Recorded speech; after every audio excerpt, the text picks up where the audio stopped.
Hello, everybody, and welcome to the Night Owl, a show that we do twice a week, where we talk about all the latest in pop culture news, TV and movie reviews, gaming news, and just the general conversations of the day. For those who don't know me, I'm Price of Reason, and with me, as always, is my co-host, Professor R2. How's it going, Professor? Oh, it is going all right. I'm keeping busy, doing Well, lots of fun yard work and so on. Now that school is out, kids are home for their summer and whatnot. Nobody's headed off to camp or anything yet. So, yeah, well, staying it's the, busy. Yeah, I've been watching the news and watching conversations on X and so on as well. So. one of the reasons that I don't live in a house is that I want to steer away from the yard work. It's not the best. It's not a lot of fun. I'll tell you that. It's I just prefer not to be involved in that. I know yeah. it sounds so spoiled. I sound like such a spoiled person, but I'd rather be more in an apartment setting.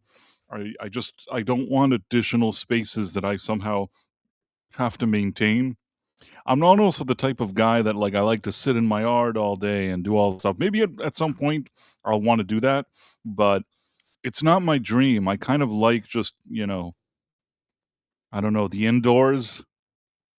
You don't like to just sit on the porch and drink your tea and yell I at mean, children that get in your lawn? listen, if you forced me to do that, if you gave me a house and there was a porch, I'd sit on it, drink some beer on it, and make the best of it. I wouldn't suffer. And I've been in situations where I have lived like that. It's not that I've never done it and that I can't enjoy it, but there's something about being in an apartment that I don't have to worry about a few additional things like that, and it works for me personally.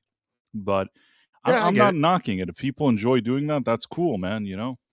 Yeah, I get it. No, we've actually been doing a bunch of stuff in our lawn to make it a little bit less to make it so it doesn't take quite so much maintenance to actually care for. So that's been nice. Well, Caleb Levine seems to think that I live in a teepee. Or lean to. What? A lean to, it's a type of tent. It's fine. Oh, I didn't know. You know that I'm eating dinner while talking to you, Nom nom nom.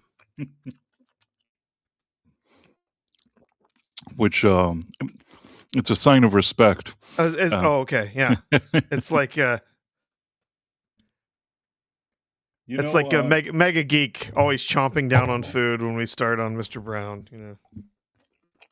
it's true. I want to say something on Mr. Brown on the show, and everybody was asking, "What are you eating? What are you eating?" And it felt kind of weird, so I never ate anything while I was on the show again. In any case, Yep. if people There's insist on knowing, I'm eating a cheese quesadilla. Oh well, And I actually ordered it, and I planned for it to arrive before the stream. And I envisioned myself sitting down, eating the cheese quesadilla, then starting the stream. Of course, you know how those kind of services that bring you the food. Oh yes, yeah. You're always waiting for it, no matter what. You give the tip. You say here, I'll give you 20%, man. I'll give you this. I'll give you that. They're like, you need $70 million a fee for us to bring the quesadilla. I'm like, take it all, and then Yeah. they show up Yeah. whenever, if you know what I mean. Oh yeah. Yeah, I have. I rarely use those things because often, it takes so long to get things delivered, and where we live, it's not actually anywhere near any of the restaurants that prep anything, so we're way out of the way. So not only do they take forever to go pick it up, and then they take forever to bring it out, and so it's just a waste of time. Sometimes when I'm in town, when I'm at the office. Sometimes have done that, but not very often. My wife has done it more often than I have. But yeah, every time she's like, "This was a miserable experience. Why do I keep doing this to myself?" Another thing that also bothers me, there's the one that brings you the supermarket stuff to your home. Oh yes. That one, that always there's an issue. Like, the reason I do it Yeah. is that I think to myself, okay, I'm really busy today. I want them to bring all my groceries. So I go into the app, I click all the buttons. I feel like Mr. Modern Man. You know what I mean? Man of the future. And I send it out and I think to myself, that's it. I don't have to worry anymore. They're going to be here with all my stuff. I give, again, do you want to give them a tip? Do you want to give the driver? Do you want to give this? Do you want to, yes, fucking take everything. Just bring the thing. And then I wait here and I start getting, and I usually do it if I'm busy. You know, I get like these messages. They can't find this product. They're all out of this. They're all out of that. Well, if they're all out of all of your products, why didn't you fucking say it when I tried to order? You know what I mean? Yeah. It said that you had a lot of those fucking things when I ordered them, and now you don't have them anymore. You know, did you ever try this kind of thing? Do you know what I'm talking about? I did this once, quite some time ago. There was some special deal. It was just, I mean, I would say probably during COVID, actually, during the coof. But there was some special deal. It was like, oh, hey, if you ordered $35 worth, whatever, or $75 worth, something like that, you can we'll do your delivery for free this one time. And I was like, what the hell? Like, we'll try it. And so did it, put the whole order together, all this stuff, ordered all these things. And then, yeah, it was like, oh, we can't find your spaghetti. What other kind of spaghetti do you want? We can't find your bread. What other kind of bread do you want? We can't find the meat you asked for. What other kind of meat do you want? And it was just like, literally, I think half the list of things that we put into our order, they had to substitute stuff. And I'm like, I know with certainty they had this in the store. Just very, The very, person yes, who's doing the picking doesn't want to put the effort in to find it. I agree with you. So they're like, oh, I'm just going to substitute. Nope, sorry, we don't have this. I'm substitute for what I'm like, oh my God. Listen, I'll tell you something. It could be sometimes, when you go online, it's tied to their inventory. So they tell you what they have and what they don't have. Now, okay, once in a while, there could be like one item that maybe, they thought they had it and it's not in the inventory and whatever. Maybe that could happen like with one or two items. But when you have a situation where like all your items, they can't find it, that becomes annoying. Oh yeah, So, yeah. it gets annoying real fast. Our Jet Dem in the chat. Hey there, RG. Says we do grocery pickup. Only time we used Instacart was during lockdown. Yeah, I mean, lockdown was never really lockdown around here. But it was it was busy. Like we had all sorts of stuff we had to do around the house and getting out and going, with the kids, whatever. Like it was just a mess. And so we were like, we'll try this grocery order Instacart thing and it was so frustrating. It was so frustrating. We were like, we're not doing this again. This is dumb. So we did do the grocery pickup. We have done grocery pickup a few times, but our grocery store started charging a bunch extra for the grocery pickup. And it's like, it's just not worth the money for us anymore. So it's like, no, I'm just going to go to the store. Just pick it up myself. I'm an old-fashioned guy. At the end of the day, like I tried this thing, but at the end, I think you do your own shopping the best because you're there, you know what's going on. With all the technology that exists today, and like they can go have robots one day go pick up the stuff and send it to you. With all of that being said, and all of those different things that could be super convenient, I'm an OG, old-fashioned guy at this point. I've tried those services. I prefer to do it myself. Mm-hmm. So yeah, that's how I feel about the whole thing. That's our discussion about grocery pickup. About groceries, and everybody was super excited about it. Everyone really wanted to know our opinion on groceries and how we pick them up or have them delivered. Yes, definitely. They turned on the Night Owl and they said, we hope they'll talk about like the grocery delivery services that exist these days. And then they wanted to know what brand of corn we buy. It's Speaking of corn, the Mandalorian didn't do so well. Excellent. That's only the best segues here. Only on the best segues on the Night Owl. Oh my God, yes. The absolute seething and cope online this weekend price. My God. Yeah, I saw it, but I expected it. I'm so numb to it at this point because I already know that it's going to be all this nonsense. It's like some people, they're trying to find like an interesting spin, like, after so many years of not having a movie and the way the movies are now it's a good result for whatever they were trying to do. It's like, no, it's not a good result. They're not even doing as well as Solo did, I think. And Solo, if you think of adjusting for inflation, it's been some years since Solo, and I think that they're not even doing as well as Solo. So no, it doesn't look too good. Yeah, Uh, so the it looks like the final numbers that they put together for actually what they did in the US was a total, well, not in just in the US, but a total worldwide of 167, which is a little higher than some people had said for the worldwide. But the total for 4-day, once the final numbers have come in, the total for the 4-day was only like 98 million in the US, which is worse than Solo without even a qualifier saying with inflation, right? Like, wow. Uh, an 84 million 3-day in the US. I well, mean, that's wow. I heard from our friend Sean, who's knowledgeable and stuff like this, that in the theater where he's at, they switched a lot of the screenings, apparently, allegedly. Some screenings, I think, that were meant to be The Mandalorian. I could be wrong, but this is what I think, and I have heard something like this mentioned, that they were supposed to be moving forward more Mandalorian screenings, but Obsession, a movie that was made for $750,000, is doing so well that a lot of theaters are now, clearing movies, not only The Mandalorian, but clearing other movies that were supposed to show, and they're like, "Fuck it, let's show Obsession." Sorry, Sean. Yeah. Here we go. I'll share an article from Deadline here.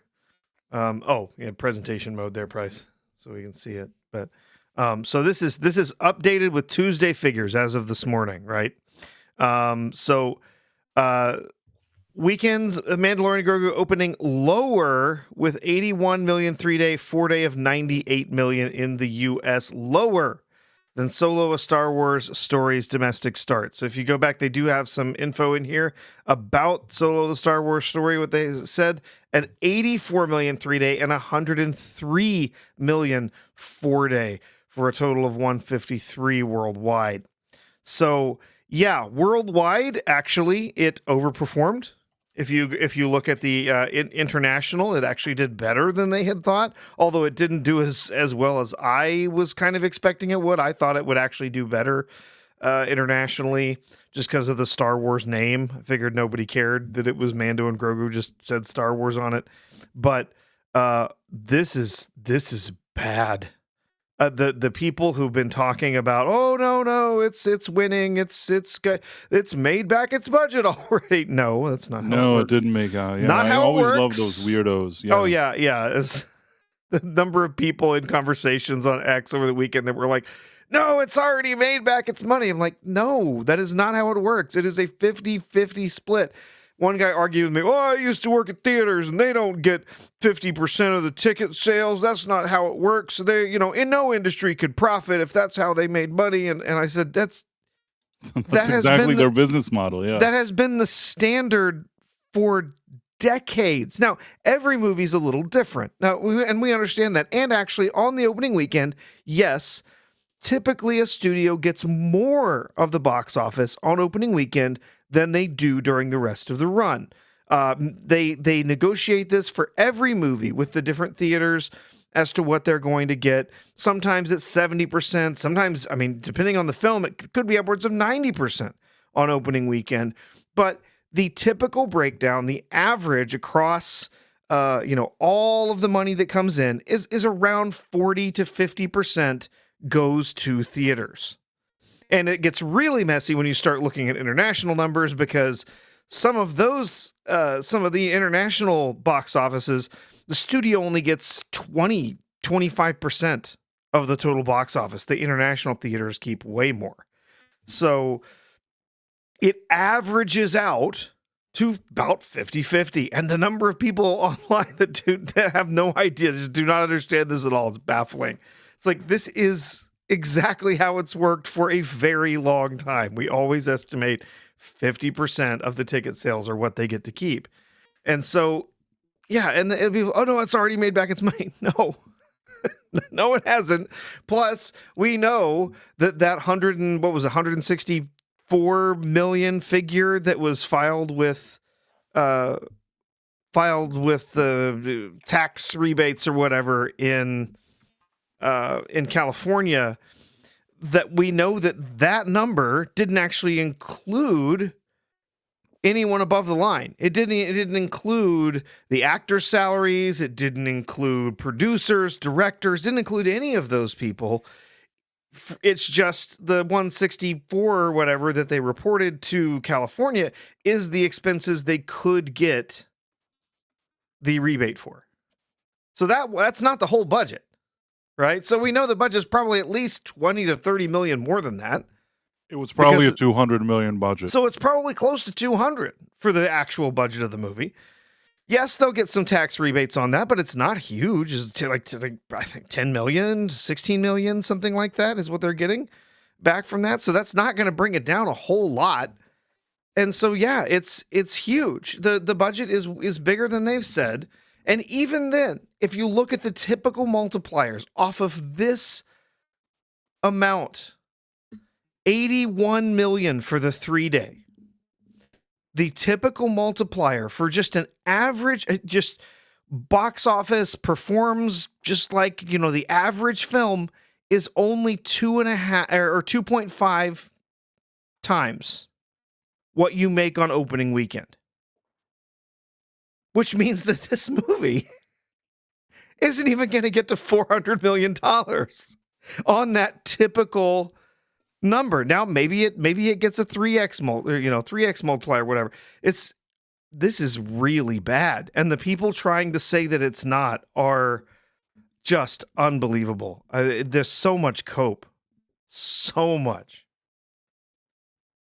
Yeah, it's stupid. The thing is, and the truth is, it wasn't a very good movie. I saw it. Yeah, it wasn't. The first half of it, honestly, as I talked to some people this weekend, I said, the first half of it is okay. It's not great, but it kept my interest. I was watching it and I wasn't bored. But after there was a point that I got very bored. Yeah, after Mando gets captured and dragged off to the Hutt's palace or whatever, and we get to see Grogu going on his little adventure, and then there's a lot of pew pew and him fighting the big white snake, and then they go into the jungle, like all of that. Oh my god, I was so bored. I was gonna doze off. It was so boring. And then of course they dragged it out into the ridiculous ending. Well, we've got a Hutt who's now going to be part of the rebellion, and then they fly off into space, and that's the end. And it's like, what? That's the end? But the thing is, they wanted to make it a standalone episode. Sure. So that it won't interfere with season 3 and 4 on streaming. But all of that is a very flawed idea. If all you wanted to do was to make like a special movie, they should have just done it and put it on streaming. This was the one case that they could have put it on streaming, and probably that was the right way to go. They could always say, yeah, it had some people, and I don't know that it would have broken like Nielsen, whatever, but they would have put on a special Mandalorian movie. Some people would have watched it. They may have even gotten it on Nielsen. You know what I mean? I actually think that doing this thing in the theater was such an ill-advised idea, and it was really dumb. And they just thought because Baby Yoda was popular years earlier, now people will want to see it. Isophobo says the international is still an estimate. Some outlets are saying that it's much softer and may have to be revised down by 10 million or more by next week. It's possible. Yeah. Listen, I would believe anything. I would believe that all these numbers are fake or that they bought all the tickets themselves. Anything you tell me, I would probably believe at this point. But before this thing came out, I said it has enough of a brand name. And I told you, if even international, it has enough of a brand name that some people will go see it. This, I think we all agreed, No matter in what panel and what discussion and what anybody said, I don't think anybody suggested that it would make more than $500 million. I think that seemed to be like the most that we thought it could make. And the interesting thing, that's what it needs to make to break even. To break even, and we were all pretty much on the money. You said 475. I think that I said something maybe between 4 and 500. And really, at this point, I think that maybe Estefobos is going to be able to take a victory lap because I think he said 375, and Yeah. I it's starting I to go more in that direction. I will fully admit, yeah, I don't think it's going to get to the 475. I really thought the international market was going to be a lot bigger, and it's just, and the opening weekend was going to come in a little bit higher. It's not. Yeah, I don't think it's going to get to 475 now. Despite what a lot of people have been saying, I do not think this has good word of mouth. It is not there. Are families going and having a fun time? Are the toddlers going and loving it? I don't know. Again, all I have is, my experience, which was that halfway through the movie, toddlers were freaking bored. They were Well, climbing over the seats and talking and running down the aisles. And then everyone at the end of the movie, there was no cheering, there was no hoorays, no clapping. Everyone just left. Well, I Right? told you in my case, I went to a theater that had one other person, and that already was a really bad sign. I know that movies, usually when they start like on Thursday at 2 p.m., sometimes it's the middle of the day. Maybe not everybody can bring their families or can go there. I also am sort of in a theater that may not be like the hottest theater in town. You know what I mean? You can make a lot of excuses, but I'll say this: this is a Star Wars movie. Now, I know that before Disney bought Star Wars, if you would have said that there's a Star Wars movie that starts in any theater at Thursday at 2 p.m., that theater would have had more than two people and me and another person. You know what I mean? I don't care where. Even in this, if this theater was like in Timbuktu, there would be more than two people sitting and watching it. I again will say this. I've probably told you this story before. I traveled once. I was, it's sort of, I guess it would be the Far East. I was I probably have told this story. I don't think there's anything wrong with me telling it. I was in Laos, okay, years ago. I think it was Laos. It was either Laos or Thailand, but I think this was in Laos because it was all part of the same trip. I was traveling in that area. So I was in Laos, I believe, and I was in some kind of remote place, just like, there weren't even a lot of tourists. At the time, it had just kind of opened for travel. Before that, people couldn't even go there as tourists. You know what I'm saying? Sure. And that was the best time to go because I saw it in a way before all those villagers even understood what tourism meant. You just kind of felt what it is that their life was like. And it was really interesting to see it because I'm sure that if you go today, they're already all probably hustling with the tourists. But at that moment, I feel like they weren't programmed to hustle with the tourists yet, if you know what I'm trying to say. Yeah, sure. They were just kind of minding their business, and I was some weirdo that came to their village. That's the best. That's the best scenario that you want. Like if ever you want to visit a remote place like that, you want to be the outsider, strange man that has showed up in their village. So in any case, I was in this place, and I think there were a few other travelers from different parts of the world. Okay, there were people from Europe, from a few different countries. I don't know what, and we were at some kind of like I don't know if to call it a guest house. You want to call it like I would be very generous calling that place a hotel or even a motel. You know what I mean? Yeah, It, yeah. it's a place where travelers can sleep, I assume. And A we, hostel. it was something like that. I did have my own room and my own Yeah. bed, so I'll give them that. But it's not going to appear, when they kind of have those like catalogs with all like the stars that they give the hotels. I don't think that's appearing like on TripAdvisor, if you know what I'm saying. So I was there, and there were other travelers in a similar situation. And some of them didn't speak like, English well, or they came from different countries. There was maybe like four or five of them. And for some reason, somebody previously left this kind of game. It was a weird contraption, and I don't even know how to find it. It was like something that it was a trivia thing, but there's like a piece of plastic. I don't know if it's like a gray thing, I don't know if there's like a book along with the thing. I don't really understand it. It wasn't just like you have a book with trivia, but it was like tied to like a spaceship or something. I don't really know. I can't even describe it, but there was some kind of trivia game, and I found it. And even though people didn't speak English well, and like whatever, I pull out this game and I just started asking people because it was like a trivia. I was asking questions. Everybody knew what Star Wars was. Do you get what I'm saying? I'm in the middle of Sure. Laos, and in a place like that I don't want to say shithole because I enjoyed Laos. It was a nice place, but you understand what I'm trying to say. It was not like the fanciest place. There's people don't even all speak the same language, but I have this game with Star Wars, and everybody knew what that was. Do you get what I'm saying? Oh yeah, of course. So that's literally the thing of you go to a village in the middle. Okay, so they're from Europe, but you understand what I'm trying to say. I felt like I was in the middle of nowhere with people that were from different places, but we all understood one thing. We knew what Star Wars was, and this is before like social media and all this other stuff. So when I think about that, and I think about the power of the Star Wars brand, and the fact that on the eve of Disney buying that IP, it was probably, the number one brand in entertainment. You could say the MCU was riding high then, but even then, I think Star Wars, when they bought it, was still considered the number one brand. They had the biggest thing, they had the best IP, the biggest one, and all they needed to do was print money. And all they've been doing is losing billions of dollars. They haven't been able to make one decent decision since they bought the thing. And yeah, some people will say, okay, what about like, Rogue One? What about Andor? You know what? Rogue One, if they didn't bring another director in at the last minute to reshoot the entire third act, that movie would have been another one of those jokes that we tell about Kathleen Kennedy. If you watch the first two acts of the movie, there's a lot of flaws and issues with it.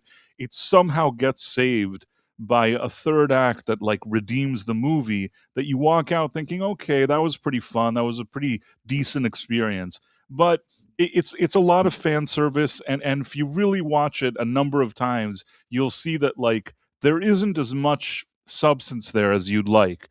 And Andor, okay, I'll admit that it had some scenes that I liked, it had some moments that I liked. It was like 70 episodes in what could have been like a 2-hour movie. You know what I mean?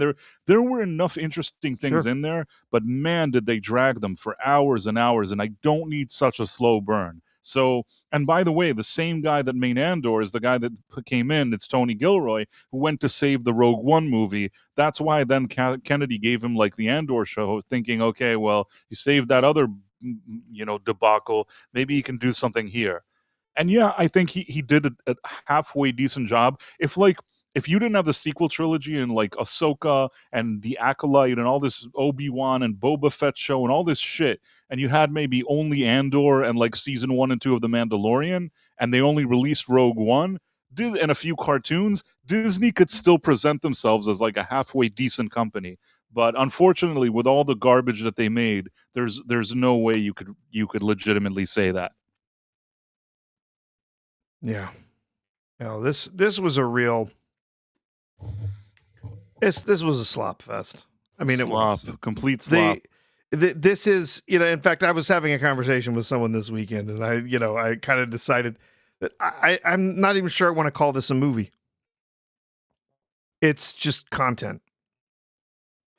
Absolutely. It's 2 hours, 12 minutes of content. It is It's the very definition of it slop. it doesn't go anywhere. It doesn't change anything. It doesn't tie into anything anywhere. Nope. There's this adventure that happens, and in the end, the only thing that's changed is that Mando has the same ship that he had at the beginning of the show. Only they 5 made years it a ago, bit whatever. different so they could still sell it in the merch store. Yeah, so that they could bring back the Lego kits with some different colored Legos. It's it like is. That's it. I mean, Big Sur River says it's so long too. It is very long. It's It too is long. very long. It's way too long.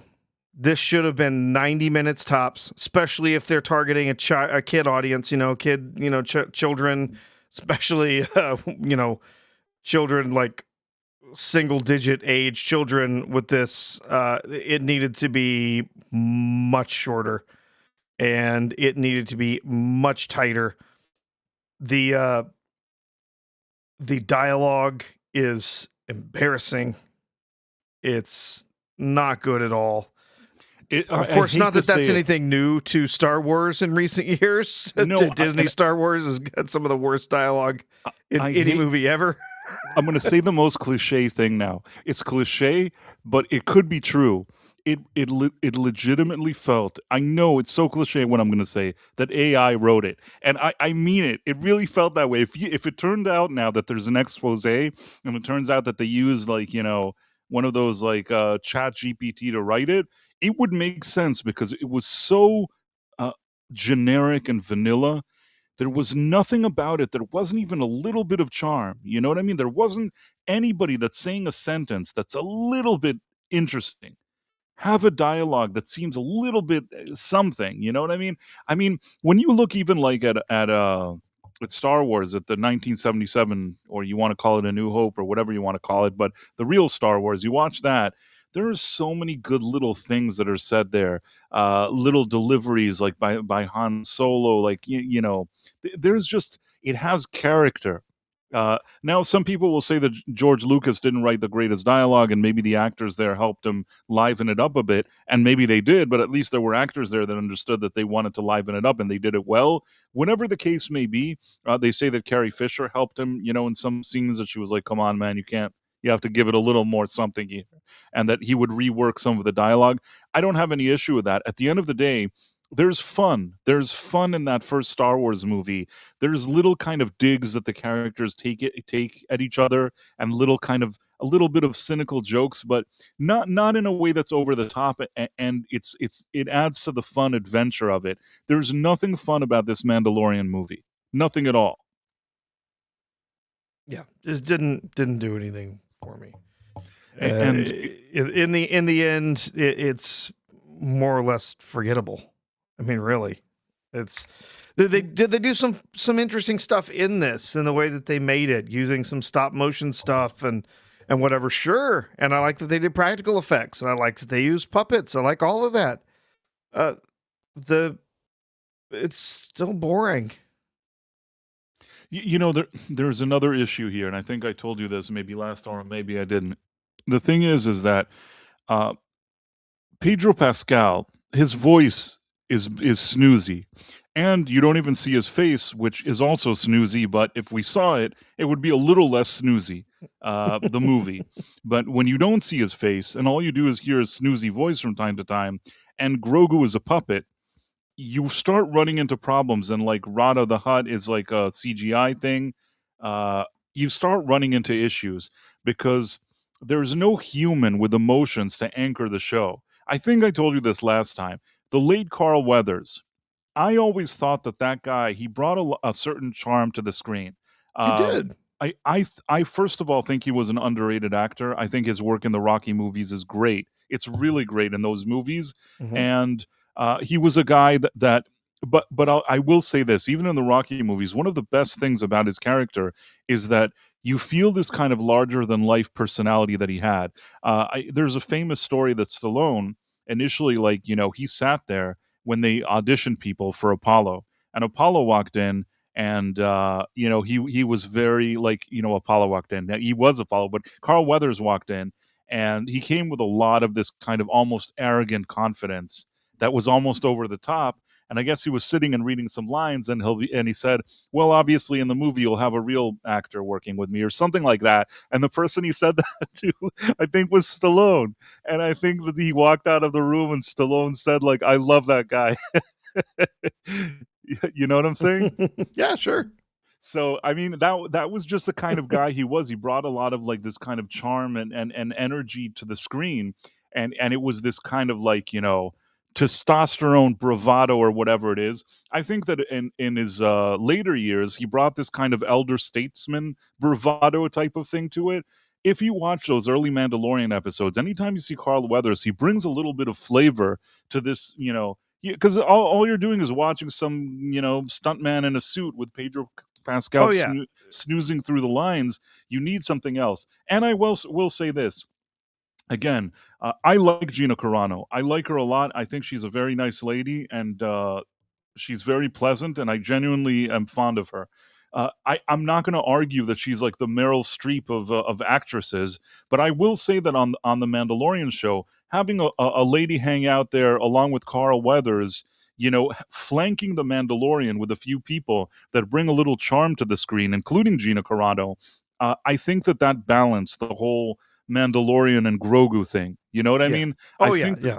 but in this movie, you don't have it. Stretches of the scene, first of all, are just like, the snoozy voice with no face, Pedro Pascal, along with Grogu. And then there are moments that you don't even have the snoozy Pascal, and it's just Grogu walking around. And the thing that he's like hanging out there and eating a fish from the swamp, and the other guy gives him the paste to put in, like, in Pedro Pascal's nose or something so that he wakes up. I don't know, man. I'm just like, I was thinking to myself, man, how is this Star Wars? You know what I mean? Like, I really sat in the theater and I said, like, this feels like the end of the road, Professor. Hmm. Yeah, it's rough. It's not good. And like I said, the first half I was all right with. I was like, yeah, I mean, this is not great. It's a middling episode of Mando, but I'm okay with it. There's definitely problems here and there.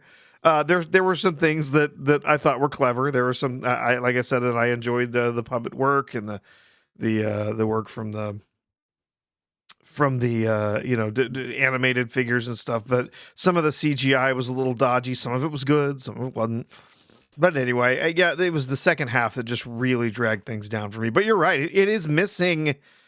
It is missing something that actually made the better episodes of Mandalorian better. There's nobody. It's If yeah, if you think about it, he's not bouncing off anything off of anybody. I yeah. mean, even like, let's say you take Giancarlo Esposito, who I know he plays the same villain since Breaking Bad, but if nothing else, even if you don't know who he is or what he wants as an actor, and forget about the weird shit that he says online, as an actor, I'm separating the weird politics. As an actor, if you put that guy on your screen and he plays a villain, you at least believe there's a villain in the room, even if it's like, it felt very generic in The Mandalorian. I still will say that he added some feeling that there was some kind of villain there. What villain was here? The two brothers, the brother and sister of The Jabba the brother Hutt. and sister Hutts that were all like tangled up with each other, kind of Were they creepily. Yeah, Siamese? that. Were they Siamese No, Hutts? they weren't Siamese twins because you see them separated at the end. You see them, and but so they were like Right, right. They laying do all over separate. each other. I didn't understand that. Were they so chummy with each other? Couldn't they just sit in two different places? It Weird. was It's so weird. weird because for a Yeah, while I watched and I'm like, are these Siamese Hutts? You're right. At the end when they were beating them up, you could tell that they were separated. yeah. But initially, at least throughout the movie, I was thinking, are these Siamese Hutts? And honestly, I don't even give a shit about the Hutts. It's like, why can't you think of anything new? Why can't anybody come up with any villain or any idea? All they do is they're like, oh, what happened in the Lucas era? Oh, okay, there was like Vader. Oh, what about Maul? We'll like bring him back to life and he'll be in 50 million things. I preferred Maul when he was dead. I really didn't need him to come alive. I Oh sort God, of no. accepted it in the animated world and kind of let it slide. I feel Ugh. like I don't really need to see so much of Maul. Somebody said that recently they did a show, an animated one about Maul that Yep. was pretty good. There's a new animated one with Maul. Yeah, I'm so done with Maul. When they brought him back in the Clone Wars series, I oh I was not like actively watching the Clone Wars series. It was coming out, so I was like kind of yeah, I'd watch it in like spurts, right? I'd come back to it. And then I heard, oh, the Maul is in. I'm like, what? Maul is dead. Like what? And so then I watched the episode. Oh, jeez, really? He's somehow constructed robotic spider legs for himself out of junk and crawled out. What? Like it made no sense at all. And then they went further, kept going with it. Then he goes on and he becomes an intergalactic crime lord, and he Yeah, fights the Mandalorians, and then eventually faces off with Obi-Wan again. It's like it just I no. would have I preferred that would didn't have been like a it at all. completely different character. But I'll Yeah. tell you what, once it's animated, and I tried explaining this to some people today, anything that has done animated didn't really bother me as much because for me, I kind of separate the live action and the animated. You want to try different ideas in an animation, I can get behind that. I think that for me, the main thing is like the live action. That's the main Star Wars for me. So if you make like a animated show and like Luke Skywalker is running around going on an adventure that even breaks canon and doesn't make a whole lot of sense, I could probably let that slide because I don't really care that much. I mean, it's fine. I can just like, it's a separate entity in my mind, honestly. So whatever they did there didn't offend me. And I think that like, Rebels, relatively speaking, there were some good things there. Not all of it, but some of it was Yeah. interesting. Clone Wars, there were a lot of episodes. I won't say that every episode I felt the same way about. There were some good ideas there. As an animated show, as a guy that liked Star Wars, I found it entertaining, and mostly it didn't offend me in any way.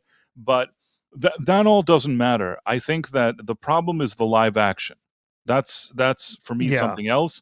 Yeah. And in Solo, they tried to do the thing where they bring Maul back to the real world, and I'm kind of happy they put a kibosh on that because I really didn't need to see him.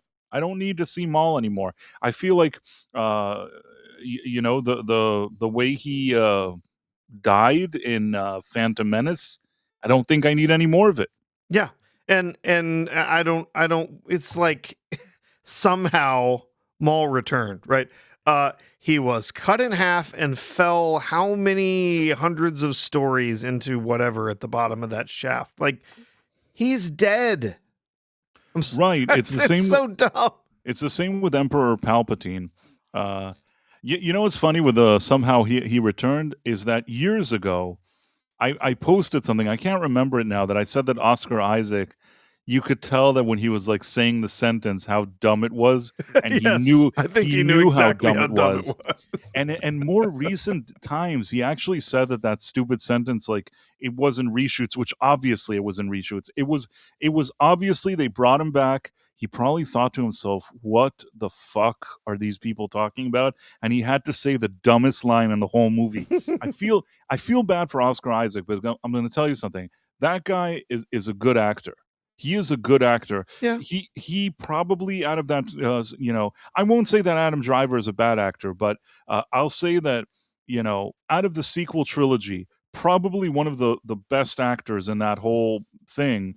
Not of the Harrison Ford or whatever, even though it Mhm. looks like Harrison Ford just phoned it in. Oh, But he I'm totally saying phoned it in. completely phoned it in. But I'm saying out of the young generation or the new characters, whatever it is, Oscar Isaac, the best actor, the Yeah. most underutilized. You know Yeah, what I mean? Oscar Isaac and Adam Driver both have really, really good chops. I think if they I were think given the so. right material to work with, I think both going to be very, very talented actors, and And or are talented actors, right? and not Yeah. not for nothing, there was a movie that the Coen brothers did, and I consider the Coen brothers. It doesn't even matter if you like their movies or not. When it comes to like casting and deciding on actors in movies, they usually don't hire losers. You know what I mean? Most of the time, if the Coen brothers said like we kind of like these guys for these roles, usually the Coen brothers are pretty much on top of their game. So the Coen brothers, they had a movie where it was called Inside Llewyn Davis or something like that, which I think was sort of inspired by Bob Dylan type of story, but in a very Coen Brothers way, where Oscar Isaac played this, kind of up and coming folk singer or something like that. First of all, Oscar Isaac in that movie, if I'm not mistaken, he grabs the guitar, plays songs, and sings. And I don't really remember ever seeing him doing it since. But man, if I'm not mistaken, I think he's quite good in that movie. You know what I mean? So first of all, you have that. The acting is strong. I think that the Coen brothers don't just choose a guy that was relatively unknown and say this is our guy. And I think that they said that they could only make that movie if they found the right actor to play that role. And like when they met him, they said, "Okay, we can make this movie now." That's a big compliment coming from the Coen brothers. And then there's like one scene where he walks into a studio, and I think that he's supposed to do like some kind of duet with like with Justin Timberlake plays a singer in that movie. in a smaller role. So he walks in, and like Justin Timberlake is like the more like, slippery singer or whatever it is. They sing and whatever. And the guy that's sort of playing the music or singing or kind of playing a guitar, doing something with them in the studio is Adam Driver. So that actually Hmm. in that movie, you have like, Oscar Isaac and Adam Driver there doing a scene, and you look at that and you think, oh, the Coen brothers, like, they put their, they figured these guys are good actors. Then they land at like, Lucasfilm with Kathleen Kennedy, and you get the shittiest roles for these guys. And it didn't even end there. They then took the same guy and made like Oscar Isaac, and they put him in that Moon Knight thing. Also shit. Yeah, that was pretty crappy. Yeah. Not There his there was fault. some there was some stuff that I liked about Moon Knight, but it overall it in the end it ended up as a real mess. But I thought Oscar Isaac was actually quite good in it. It just yeah, it was the material He was was not not the good. issue. I will also say that Dune 1, which I liked better than Dune 2, I thought Oscar Isaac again, I thought that he did a good job in that movie. Uh, had no issue with him. I don't think that I've ever there was also that movie Ex Machina or whatever it's called. I thought that he was Yeah. good in that one as well. He actually shows range. He played like a down on his luck folk singer, which he actually sang the songs and played the music. He's played like a high tech dude bro guy, which is an asshole, which is what was in Ex Machina. Again, Ex Machina, like this kind of sleeper hit that was this interesting concept science fiction, also had the guy that played Hux in that one. He played that Domhnall Gleeson guy. Oh I don't know yeah, if it his did. name Dommel. I don't know I think how it's to Domhnall. I think is Domhnall. In any case, it's funny because I've told you before that I met him. I was at a party and I met Domhnall, whatever his Gleason guy. I actually didn't really know. I knew it's a long story, but I didn't really know what his background was. I guess he was in Harry Potter. I hadn't watched those movies then, so I didn't even know. I think he was in Harry Potter. I don't even know. Yeah, now I don't even know. I don't remember. Was he in Harry Potter? Domhnall Gleeson? I don't know. Who I cares? don't remember. I don't If he know. was, it wasn't a very big part. Wasn't a very big role. So in any case, like I met him at a party and we were talking and whatever. And then like, he said something that he's going to be like, in Star Wars. And the second he said that, I said, what role? What this? He said, I can't say anything about it. And this was before The Force Awakens. So it was a rare case because I don't often do this, but I said, okay, now I'm taking out my camera. We have to do like selfies and stuff. And he's like, before, like we were talking now for a while and I told you about all this stuff that I did and you didn't think of taking out your camera. I said, come on, man. I said, Hmm. you didn't say you were gonna be in a Star Wars movie. Star Wars, like, this is like street cred with my friends. I'm taking pictures now. But he was really like he thought it was very amusing. And I have pictures where he and I are just laughing because I just had that interaction with him. So the real me has like pictures with that Domhnall Gleeson before before The Force Awakens, which was kind of cool. And then I saw the movie, and I thought, okay, maybe they'll do something interesting with his character. But by the time the next one came along, they already like 2 seconds into The Last Jedi, he's like dragged across the floor, and they make him like a joke in 2 seconds. They do like Spaceballs with him, Ryan Johnson and his Spaceballs jokes, if you know what I'm saying. Yeah. Yeah. Chat is correcting us. Yes, he was in Harry Potter. You're correct. He played Bill Weasley. I should have guessed Weasley from the hair, but yeah, Eh. he was the oldest of the Weasley kids. He only showed up in the last two films, the last book. Yeah, Uh, that's why it's like I thought I remembered him, but I wasn't entirely sure. Yeah, well, yeah, he played Bill, but yeah, that is very interesting. yep. Well, Like I said, maybe he told me he was in Harry Potter. Maybe that's why he was laughing because I couldn't care less about the Harry Potter movies. Honestly, I've told you this before. I believe I've seen the first three Harry Potter movies. I don't think I saw the ones that came after. I know people live by this series. I one day like I'll watch the rest of it if you say it's so good. I didn't hate what I saw. eh, It was rather entertaining, but I don't know. I mean, some people like, I guess they're more drawn to that Potter thing than I am. yeah. I mean, they are not peak cinema, but they're enjoyable films, and there's some really really good stuff in there. Yeah, I mean, it's a It's a good series. It's a good series of books, good series of films. I have no interest in the new TV show that they're making. I'll tell you that much. If you're going to watch one, watch watch the movies. Yeah, I tend to agree. Like I said, I'll do that because I feel like just because I need to get my like, my credentials of being like a pop culture guy, I've seen almost everything. And the fact that I haven't seen all the movies of Harry Potter, it's just something that's missing that I need to like complete it. But I will do it. I'm Yeah, gonna just watch it. just some cultural knowledge from Right, right. Just watching the so films, when right? people talk about it, I have to just know. I've gotten away with not seeing those movies until now, but it's probably best that I do see them. I am happy that recently I was able to watch at least some of Battlestar Galactica 1970 The 77, yeah. 1980 or whatever it is, and Buck Rogers 1978. I am happy that at least I did that because for years people have been asking me, and I always had that kind of missing from my repertoire. I still need to see more episodes and things like that, and I may actually do that. But at least now I have a more solid understanding about it because I feel like that was missing. Yeah. So, Well, so I'm glad you got to watch those too. Those were something I really enjoyed when I was younger. I was watching those in reruns. I was very surprised by how much I enjoyed, especially Battlestar Galactica.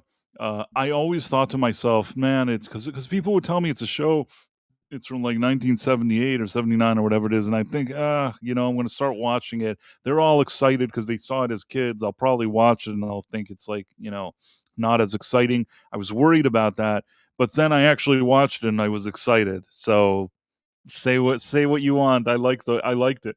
I was really pleasantly surprised by it, and I enjoyed Buck Rogers too. For whatever it is, it's silly, but it's silly science fiction fun, and I like that too. So, Hmm. and by the way, we were talking about Obsession. So this is a movie, and I already could tell you this movie came out, and initially, like a few people that I know and respect that I sometimes communicate with, have told me that they like that movie. Niat from Niat from Film Comics Explained did a really interesting video about it, and he was one of the early people that told me about it. And I went to see it, and it had already opened up for that weekend, and I heard there was like good word to mouth. I just like chose an evening in the middle of the week to see Obsession, and I went there, and that theater was full. Like I understand that in the complex of that there were a few different theaters there. They didn't put in their biggest theater, but whatever they did put it in was full in the middle of the week. It was totally unexpected. There was not one seat available in that theater. And from what I understand, that it didn't even open up in a way like it didn't open up in the same amount of theaters, I guess, as like the Mandalorian and Grogu and things like that. But it is really making money, and from weekend to weekend, it actually made more money. It increased from weekend to weekend over the course of the holiday. Yeah, I guess you could say that if you compare it to Mandalorian and Grogu's opening, it's not as strong. But I think it made like 30 million or something. That movie cost $750,000 to make. It was some guy that like he made some movie and posted it on YouTube, who did like videos before, I don't know what comedy things. He actually made some movie and posted it on YouTube, did it for $800. People were impressed with his movie for $800, that he like went quote unquote big time and then made a movie for $750,000. And you know what I like about all of this? That's the way the system should work. Because when a guy has to make a movie for $800, and then if he does something interesting, somebody says, okay, yeah, let's raise some money, got $750,000 to make a movie, and that guy then delivers. That's how you build a director. Do you get what I'm saying? That's how you Yeah, build a sure. guy that builds a skill, that is forced to make tough decisions initially. What I really thought, whether you like Obsession or not, whether you like horror or not, there's one thing that I said to myself while watching the movie. I said, man, for the amount of money that he had, this guy legitimately made a movie. You know, you could tell that every scene in the movie that he put in there, it's a scene that was important for him to put in. It's not just like hours of people walking around and babbling. There is a purpose for every scene in the movie, and at the end of the day, with very little, he created this kind of interesting atmosphere. I think that it's very competently made. It's competently made in general, but when you factor in the budget that he had, it's super competently made. And when I think that this is the path this guy is on, that's the lesson that Hollywood should be having here. Even those kind of Spielbergs, they didn't start off by getting $200 million to make Jurassic Park or whatever. You know what I'm saying? They didn't start like that. They started off having to prove themselves. If you're not going to make people prove anything, and you just say, "Oh, like this guy won an indie festival where he made a movie about some woman walking in the forest and like sitting in a trash can," and then you're like, "Here's the Eternals. You know, why don't you take $200 million and make this?" Then you're going to get shit. You know what I mean? That's what you're going to get because you have a person that's never really made a movie and some stupid thing where some snooty jerk offs gave it awards because it was like, did some check marks that they liked for political whatever it is. That doesn't make you a good director. Yeah. No, I mean, it doesn't make you a good director. It takes a lot more No, than it that. doesn't. I mean, yeah, so at the end of the day, even a jerk off like Ryan Johnson made, that stupid Brick movie. Although the thing is that a lot of people were fooled by Brick. They thought, "Oh, Brick is interesting. He must be a good director." I was onto him from day one. I knew he was a sham. But I'm not going to get into that before. I told you once the story that a woman came over to my place with a DVD of Brick, and I suffered throughout the movie, and I explained to her why this was not a good movie. Uh, which Not I think disappointed not her a that I good didn't like the movie, Yeah. but I had to be honest with her Yeah. because my integrity was very important to me, Professor.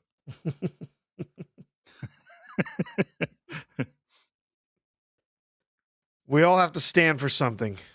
Oh, I stood for And something. I couldn't. yeah. She's like, "Oh, it's everybody's raving about it." I'm like, "Nope." I said, "This movie could have been like a Saturday Night Live skit or something, or a short movie of like 15 minutes. To do like the film noir in a high school for 2 hours or whatever it is, what a snooze." I couldn't stand that movie.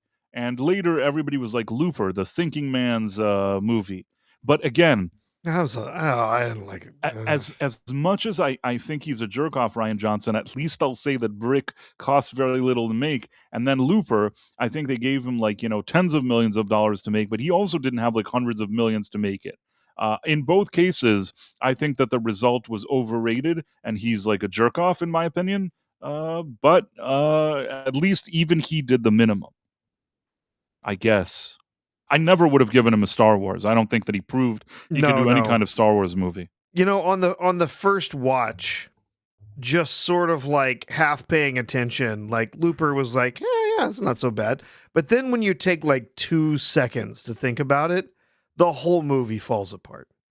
All the ridiculous time travel stuff and like, oh, we're gonna hurt someone in the past and they're gonna die in the future and all this stuff. And the way that they filmed it and everything, it was like that. No, this is terrible. Indy This Navarrete is going to be a huge star. I thought she was great in this movie. I don't know who that is. I'd never seen her before. Star of the movie, in my opinion. I thought that you need to believe you're watching some crazy girl doing whatever, and I felt that she 100% delivered. I don't know if she's going to do great in every role she was given. I think that in this role right here, slam dunk, in my opinion. I feel like she was fantastic. Uh, Really, really good performance. The other guy that was there, I don't know who he is. He wasn't terrible. He was fine. But if I had to choose the MVP out of the two of them, she is the MVP of the movie. Like she is what makes the movie interesting. And yeah, I liked what that movie was doing. Did I think like I hear people that some are like, "Oh, The Obsession is the best movie I've seen in 15 years," or whatever. Was I that excited about it? No. But I will say this, I was excited. There was that feeling of you're watching a movie that's not like drowned in the Hollywood system. It's something creative. The creativity shines through. And for that, I did like it. And I was sort of intrigued and fascinated by what I was seeing. Uh, it wasn't a bad movie. I thought that, like, the story was interesting and it was, fine. But more than anything, I was impressed by what they got done, how they got done. There's a lot of good ideas here. Also, how things are directed. My friend Nadia was saying, the light and shadow, how they use light and shadow in the movie, which I also thought was very cool. Uh, Lighting, cinematography, they don't have a lot of space and a lot of places and a lot of money to work with, but you never feel that the movie is like cutting corners just for the sake of cutting corners. I feel like there's a lot of really, really solid. It feels like there's a steady hand making that movie, and that's probably the part that I like the most. And um, I'm kind of rooting for it. I hope it continues to succeed, and I hope we see more of this. We saw Markiplier do that with his movie. What's it called? The Iron Lung. Now, if we're being honest, Markiplier had like $3 million, which is also very little. Don't get me wrong; it's very little. And Hmm.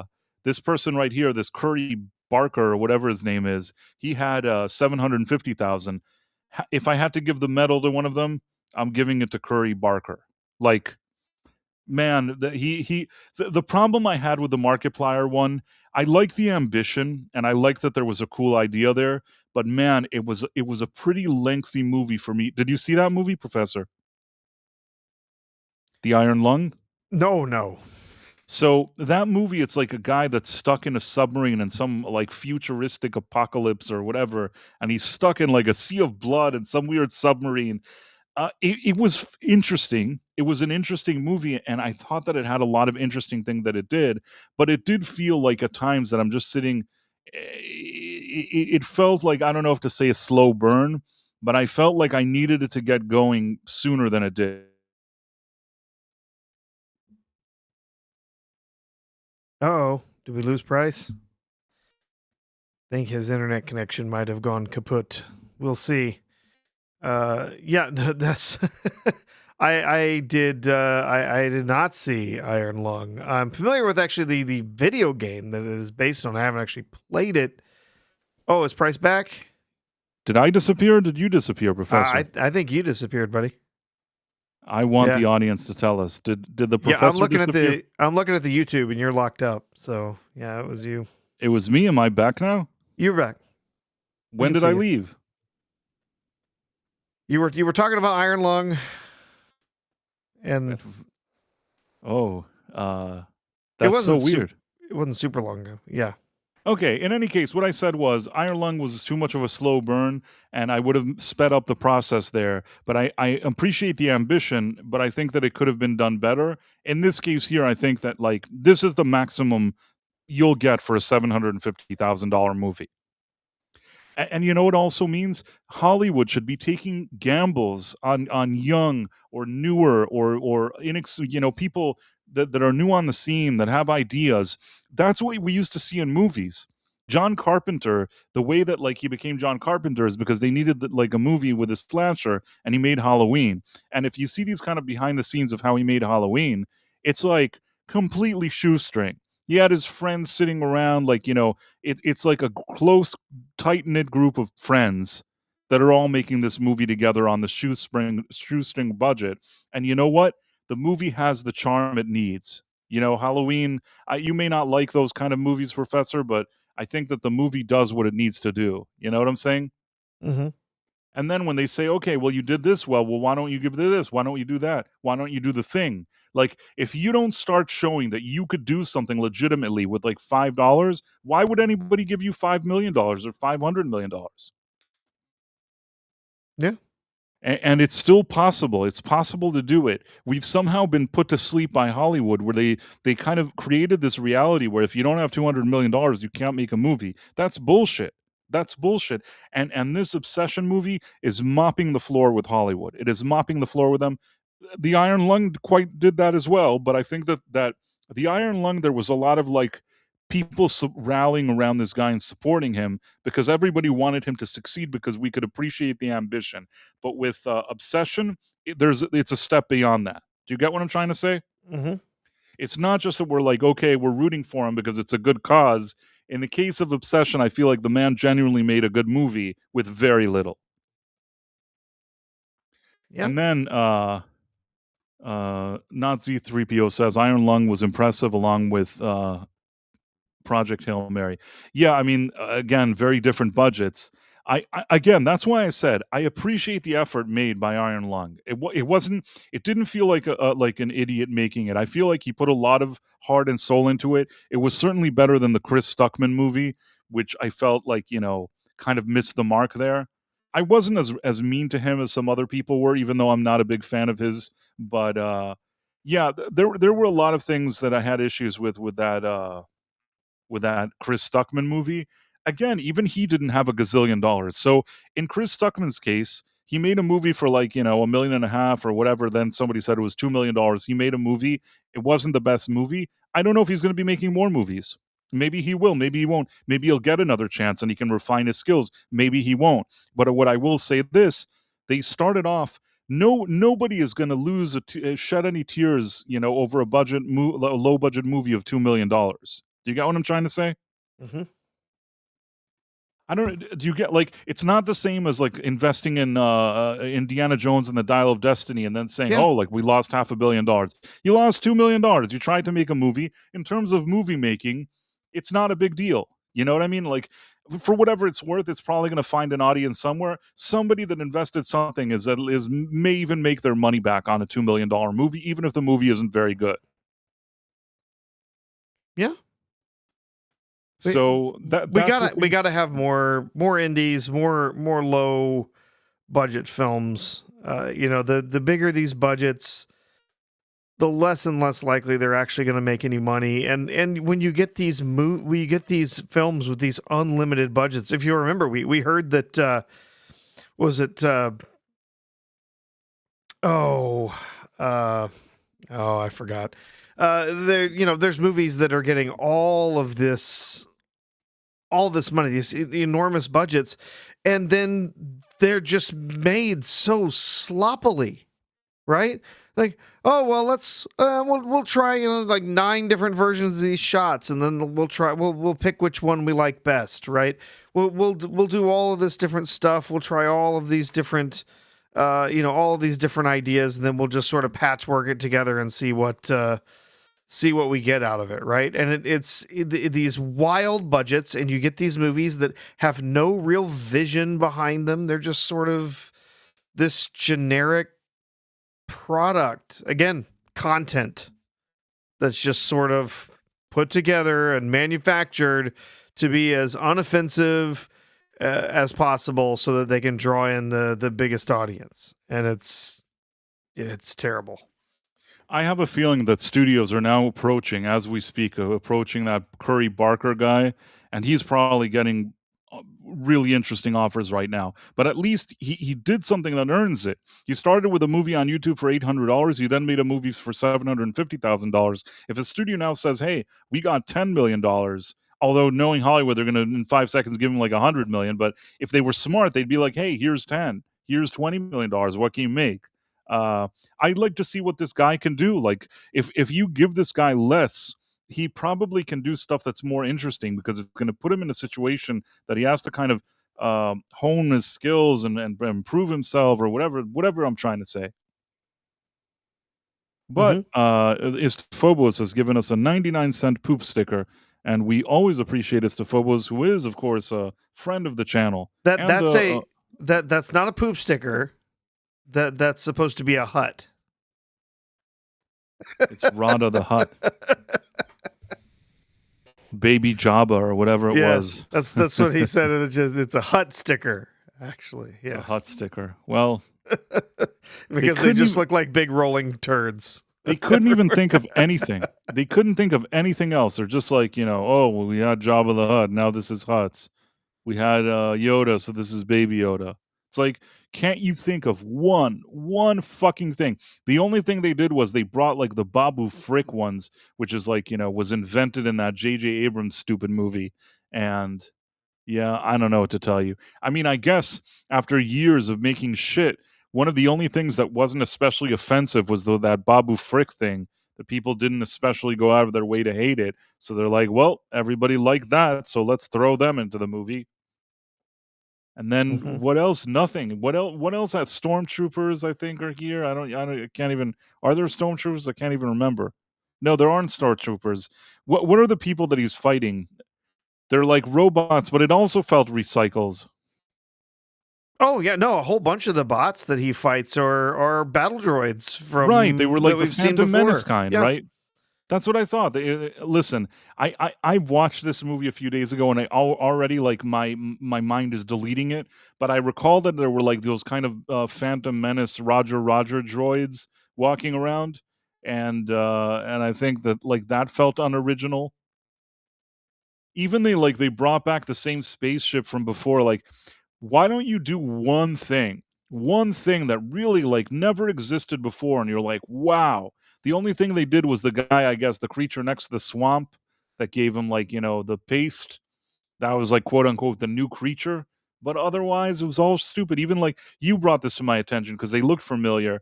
That in the fight there was all the people from the chess, from the 3D chess from A New Hope. Those were all the people fighting them in the arena, right? That's what you said. Yes. Yeah. Yeah. It's the same creature, same monsters from that hollow chess board. Yeah. Have we switched movies again? What movies? Why? Where? This What did we yes switch from? this show moves fast. We were talking about we Oh, were talking about sorry, Iron sorry. Lung like 30 seconds ago, but now we're talking. Oh yeah, and Zeb isn't new. Again, Zeb isn't new. I will No. say this: Zeb, out of like all the animated stuff, I think that people generally don't dislike Zeb. It's like one of the things that is a little more likable. I almost feel like the whole movie was born in a focus group where they're like showed him a bunch of stuff and tried to ask them what they're least offended by. So people were least offended by Zeb and by Babu Frick from like the Disney era, and they're like, okay, they're least offended by Zeb and Babu Frick. Let's put them in the movie and we'll give people stuff that they didn't hate. We'll rehash like the Disney stuff that seemed to have worked at some point, but even that's just not strong enough. Like, there's no new story. They haven't told even The Mandalorian is like a ripoff of Boba Fett. They haven't come up with one character that's like different than anything we've seen before. And now, like, we have that character. I've said this, and I was talking to some people today in one of the groups that I'm in, and we were talking about like the prequels and same thing. He at least, even with his misguided, some of his misguided decisions and missteps and whatever, at least there was a feeling that he wanted to try different things. You'd see a creature that you've never seen before. You'd see like a ship that you didn't see. You'd see like a planet that you didn't see. You'd see different things that you hadn't seen before. He was trying to now show them for you for the first time. He wanted to do something new, expand the world building in some way. Now, are there storytelling issues in the prequels? For sure there are, but I could still feel that he wanted to do, his intentions weren't bad. Maybe his execution wasn't that good, but I don't think that his intentions were necessarily bad. It's just like he swung for the fences and maybe swung in a way that was already like, he didn't have enough people around him to tell him, George, settle down, got to cut down on that Jar Jar thing or whatever it is. Like Oh there, well, he had people around him at one point that were willing to tell him no. He fired all those people. right. Anybody who didn't do exactly what he wanted. I mean, the guy literally, I had a god complex. I'm serious. Like, he thought he could do no wrong, and he made sure that everyone around him was constantly kissing his ass and telling him he was brilliant. Nobody could stand up to him. Nobody could tell him no. Right. Which one was Trapper Wolf? Remind me. Oh, that's Filoni. And he appears in a second, like for a second he appeared in this movie. Although I think it was he's like in the bar. Yeah, he's in the bar, and then he flies an X-wing at the end. I feel like it almost like was a blink and you missed it. At the end, I noticed the plump Mr. Miyagi guy, but I almost didn't notice Filoni there. But you said he was there. I think I saw him at the bar, but the other place I didn't see. But in any case, Yeah, he was in the X-wing, and he was at the bar. Yeah, in the I don't remember seeing the Asian guy in the bar, but he was flying his X-wing at the end. Yeah. at the end of the day, though, I think that Disney, If they wanted to, revive Star Wars with this movie, they didn't do it. If they wanted like a quick hit in the theaters, they didn't do it. They later tried to spin. I heard people saying that they're trying to rebuild trust with the audience. I don't think they did that. The only thing that I could say, and that's the only thing I'll give the movie, and this is very little, because for me, this is like, it's not worth a lot at this point. They didn't do the thing where they lecture you or have 70 girl bosses lecture you. Yeah, they have Sigourney Weaver, but she's in it so little and doesn't even do anything that I don't even consider her like, it really just felt that she collected a check and left. Also, it's not like impossible that there's like a woman that'll do something in the movie. It's not like a bad thing. So that wasn't offensive. I didn't feel like the movie was going like full on woke or anything like that. It tried its best to not do that. So if I had to give them points for something, yes, it wasn't the usual woke fest celebration that they love so much to do 24/7. It was just like a very mediocre and boring and uneventful movie, lackluster, which is not worthy of like this franchise. But yes, it didn't lecture me. Yep. Yep. Which part am I supposed to take back? I don't even know. In any case, Z3BS says, yeah, it's Simulu's dad from Kim's Convenience. Yeah, that's who it is. Yeah, it's the guy from Kim's Convenience. And honestly, I don't hate that guy. It's funny that like I'm sorry, fighter pilots are gonna be young guys. right, exactly. And I mean, they're I not, also and they're also not gonna be, I mean, rotund, plump. I mean, it was Fat. it was kind of silly that that what's her face, that Sigourney Weaver was flying that thing at Yes, the that was end. dumb. She should not have been in the cockpit flying the No, X-wing. I That's thought dumb. that was stupid. That's the and then part where all- they couldn't help themselves. But honestly, that's not the issue I have with the movie. That's really not the issue. Yeah, and then if her line delivery was just as bad in the X-wing as it was the rest of the film. In fact, it might have been worse during the X-wing scene. It's just phoned in. It was pretty So bad. phoned in. I feel like she didn't know what they want from her. They're just like, fuck it. Yeah. I Yeah. get to go outside. And, at this point, I think you reach a certain age and you're just like, somebody wants you to work, you go out and you do the work. And I respect that. Um, I've seen that, even with actors and with people, not even with actors, with people outside that. I think when you're in your 70s, when you're in demand and somebody wants you for a role and they want you to come and do stuff, even beyond the money, you enjoy even just going out and do something, like, yeah, it's nice to take on a role. Also, some money, not bad. It's never bad to have some additional, few extra dollars. I feel like, just happy to come in.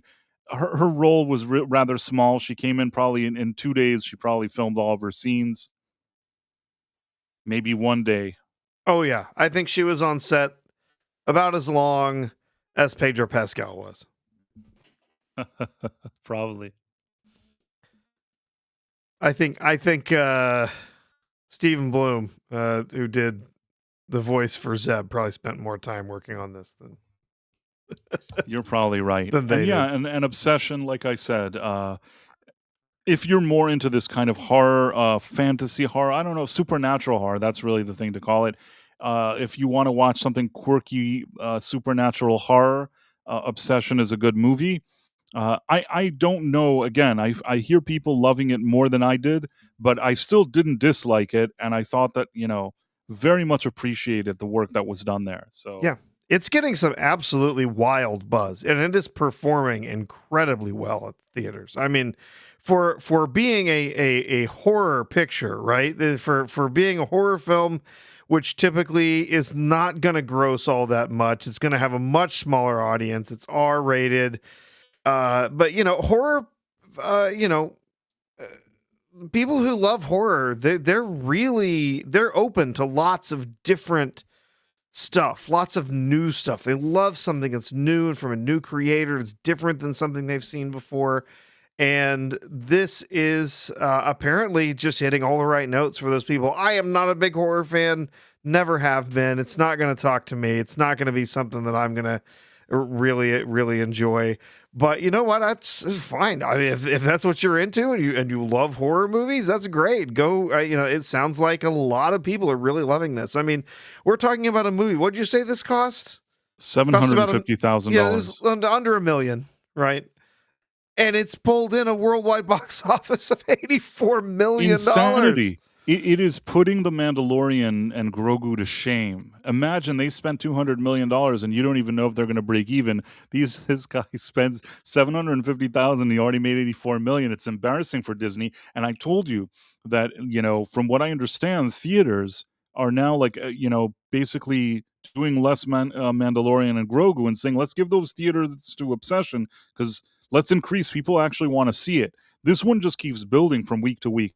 Now, this is another thing that back in the day, if you remember the 80s and 90s and stuff like that, that kind of stuff could happen back in the day, that you have a movie that was small and suddenly gained steam. And suddenly there was something that what was called a sleeper hit. You usually don't even have sleeper hits anymore.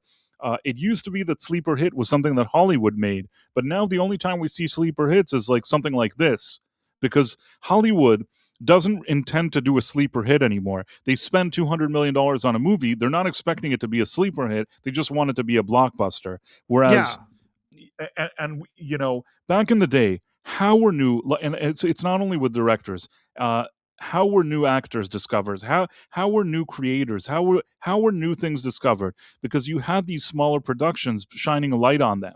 You had something that people didn't expect much of. Maybe there wasn't a lot of money that went into it. Maybe people didn't expect much of it. And then it went to theater and it turned out that like people were delighted by it. And it's like they're discovering new talent. They're discovering a new something new that they weren't even expecting.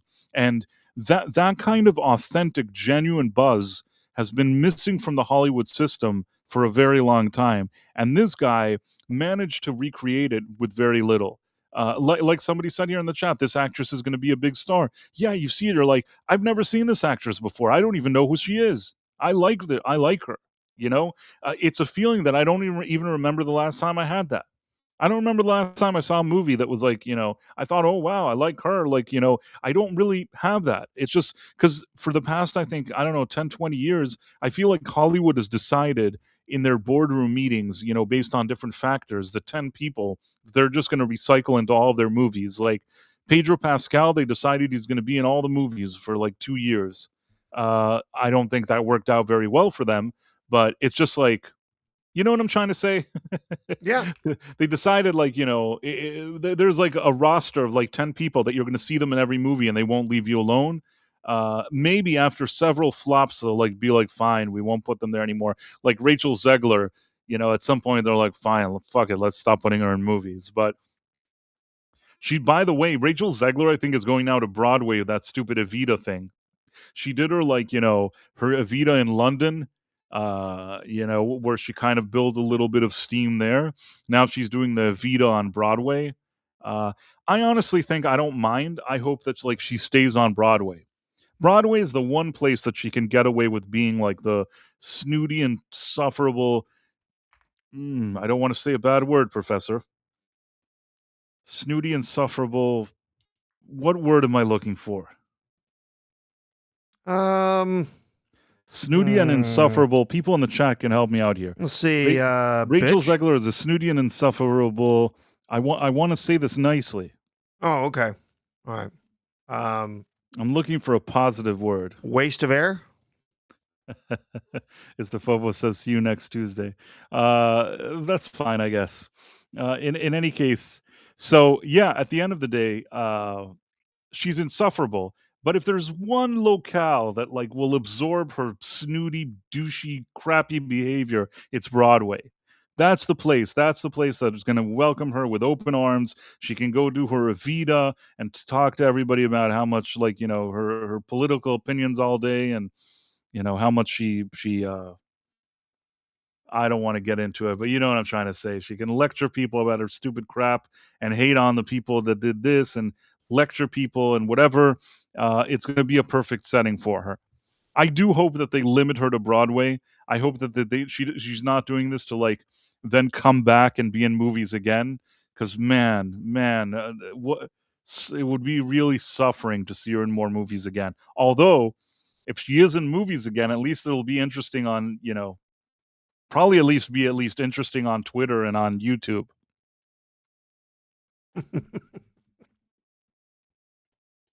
I think she just needs to stay in the theater. That's where she belongs. Marla Sharondoff, nice to see you here, Marla. She said that she's a snob. There You're you go. very kind. You're very kind, That's Marla Sharondoff. kind way to put it. But Marla Sharondoff is a very nice lady, so I appreciate that, Marla. Marla is a friend of the channel, and I'm always happy to see her here. Same with Emperor Goodwin, who is an interesting character in his own right. And that's a nice way to put that, too. I found a nice way to describe him, Professor. And Millie is worse. Millie is now trying to compete with Rachel Zegler. It's so strange that she's like, what do I do now? Let me try to emulate Rachel Zegler. It's so stupid. Some of these people are so dumb. Snooty and insufferable, mentally challenged woman who may appear pretty at first glance. Yeah, I mean, like, are we talking about Rachel Zegler? Listen, I don't think she's as pretty as like Gal Gadot in that movie, like when they wanted her to be Snow White. I don't think she's horrendous looking. I think she looks okay, but she's just insufferable. Like, I hear one word come out of her mouth and I don't want to hear anything else she has to say. She has like this annoying vibe that's just that vibe is insufferable, like it's intolerable. And very evidently so. It's like I've never seen one incident where she was interviewed and she didn't give that vibe. There wasn't even one time that she just seems like this chill and nice person. She acts in that annoying way every time, like every single time. There is never a moment that this woman has been even humbled for 1 second. She hasn't felt humble. She hasn't been humbled. It doesn't matter. Like, no matter what happens, she hasn't learned any lessons.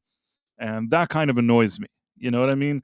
At least I'm not going to say anything positive about Brie Larson, but I suspect that she's learned something over the years. Because now when they interview her and they try to ask about all these like topical things, it seems like she just wants to steer away from it. She'll act in whatever they give her, Yeah. and she doesn't want to dwell on all that stuff.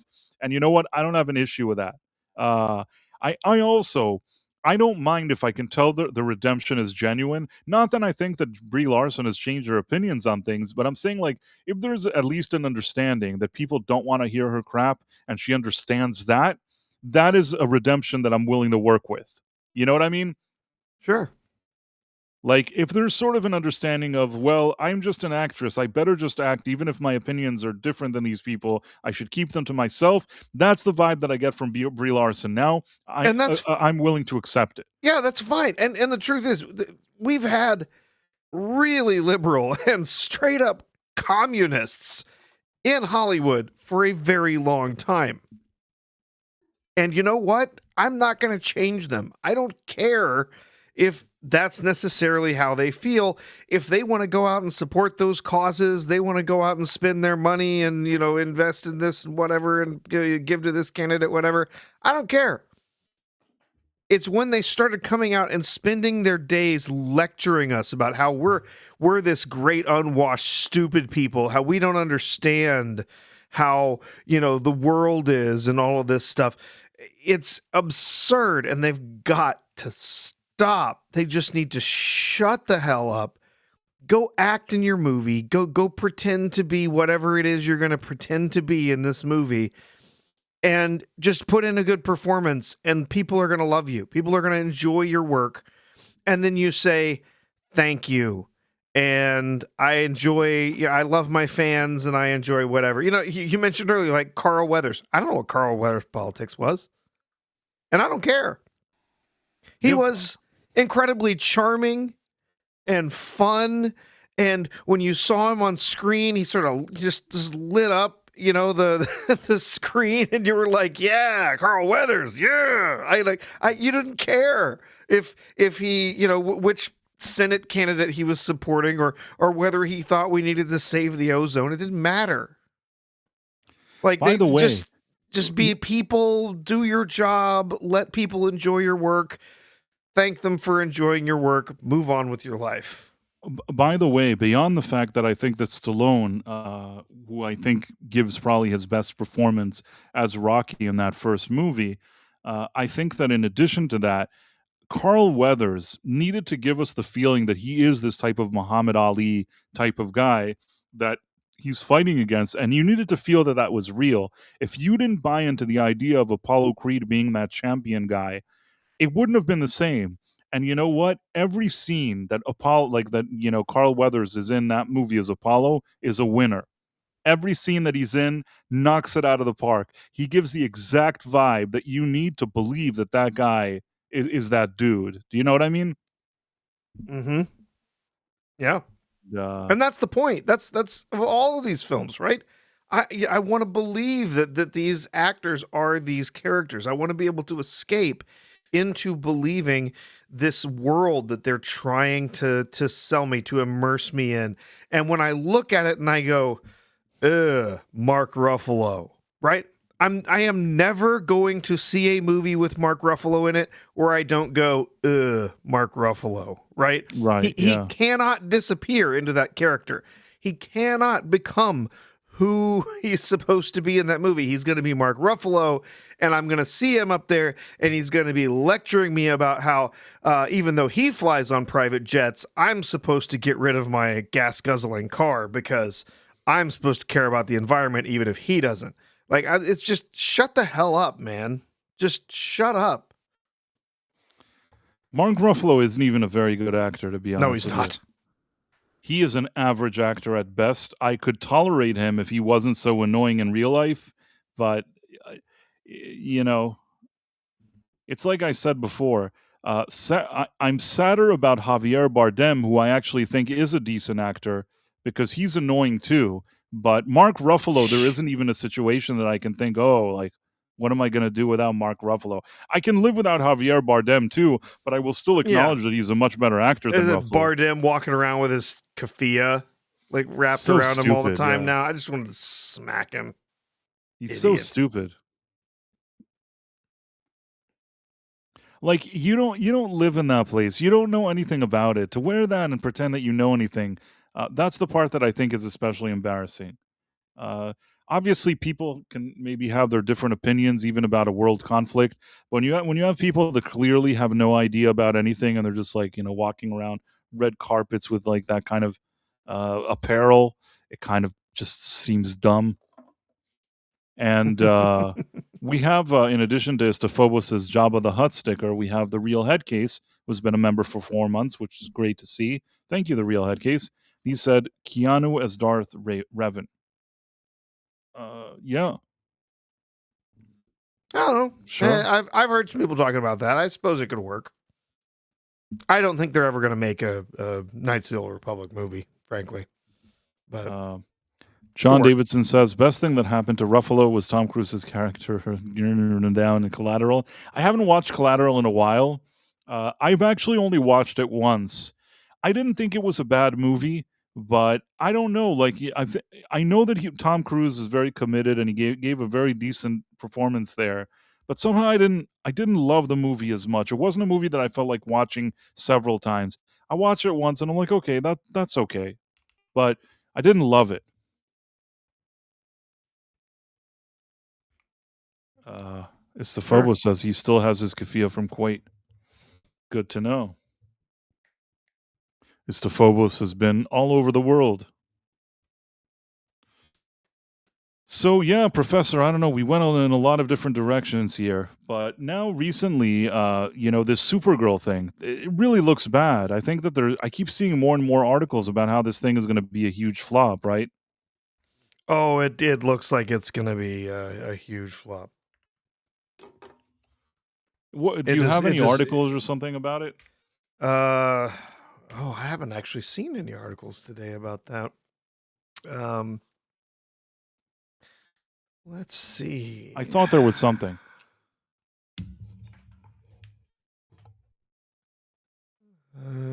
Article about Rosie O'Donnell's facelift. Yeah, we don't care.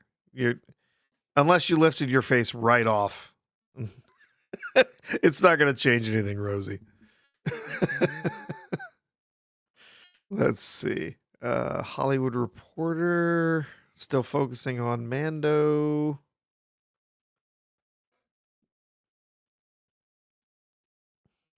It is odd to is it not odd to see all of these publications actually like reporting the real numbers and talking about how Mando the release of this is not good for Disney?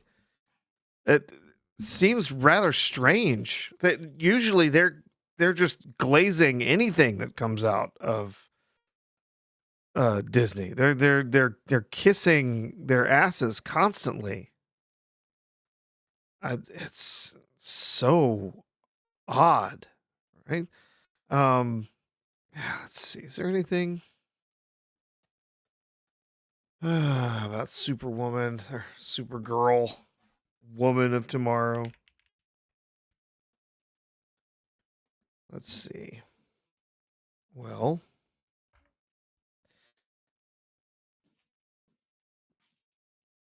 they got Supergirl soaring on Super Bowl Sunday. That's a very old article. Let's see. Publish date. No. Okay. Let's see. Is there anything in Variety?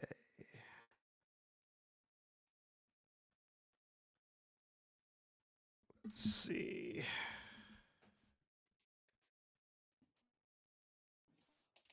It's I know it's not doing well. I know that it's the tracking right now is pretty poor.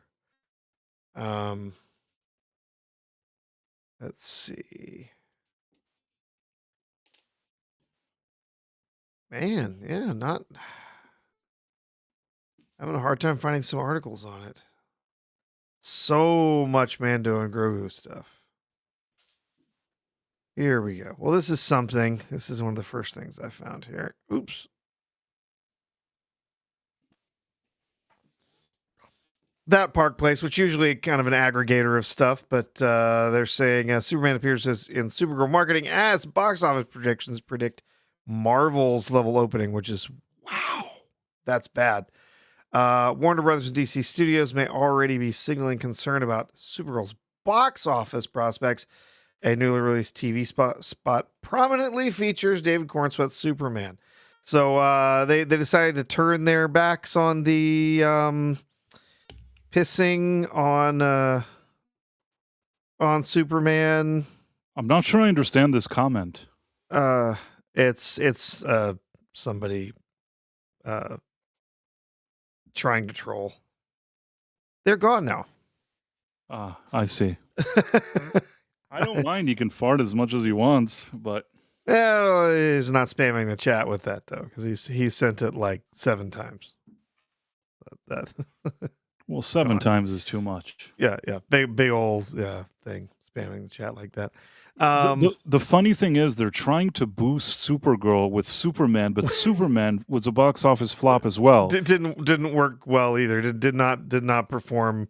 I mean, I think in the end, once you put all the dollars and cents together, it probably made a few bucks out of not just the actual box office, but all the other things, the marketing and the streaming and everything after that. Probably made its money back, but it's still that's not a hit, quote unquote hit. It's right? not. Technically, it's just limping across the line to profitability. That's let's put it this way. It is a box office flop, Superman. Maybe not a major flop, but it's a flop. Now, you could say, well, then in the aftermarket, it made back its money. Maybe it did. Maybe it just broke even or whatever it is. But they don't make a movie like that to just break even. And they certainly don't make a movie like that thinking, well, it's okay if it'll flop at the box office because later we'll do some money in streaming. That is not why they made that movie. And the fact that he's now the guy that they're like, well, this movie isn't doing well. Let's try to pump up the fact that Jason Momoa is in it. Let's try to show that Superman is in it. Maybe somebody will go watch it. Like they're relying on a flop to help this one not become a flop. It's just crazy to me. Wow. Yeah, obviously I don't know who this particular particular analyst. No, it says it came from Box Office Theory. Okay. Supergirl could debut with 47 to 65 million in the US, with the potential to end up with as much as 181 million domestically. That is absolutely awful. I mean, Black Adam was an absolute bomb, and that's worse than that, right? I said numerous times I thought this movie was going to perform very poorly for a lot of reasons. Superman was not a big hit. The new DC universe has not been adopted very heavily, by the community, by the viewership out there. The fans are not materializing for it. And then on top of that, it's just female-led superhero movies always perform lower. It is just a matter of fact. It's not saying that necessarily anyone is to blame for that. That's just the way it is. But then Millie Alcock, with all of her diarrhea of the mouth that she's had recently, that's also going to be hurting the box office. So yeah, this is going to be a really, really rough time at the box office for this movie. And I don't see it getting big time, big time word of mouth once it comes out. It's already been reported that specifically that she did not like the movie, right? Yeah. And then they had to do a bunch of test screenings of it. You don't do 8, 9 test screenings because your movie's great and you're really proud of it. 8 or 9 test screenings is because, oh my God, we have to fix this and we can't figure it out. Right? That's bad. So gonna be rough. Absolutely. And Millie Alcock is absolutely doing a Rachel Zegler here. She's just, she's not helping the situation. Oh no, not at all. So this, I don't actually think I've seen this new clip that has They have been formally introduced.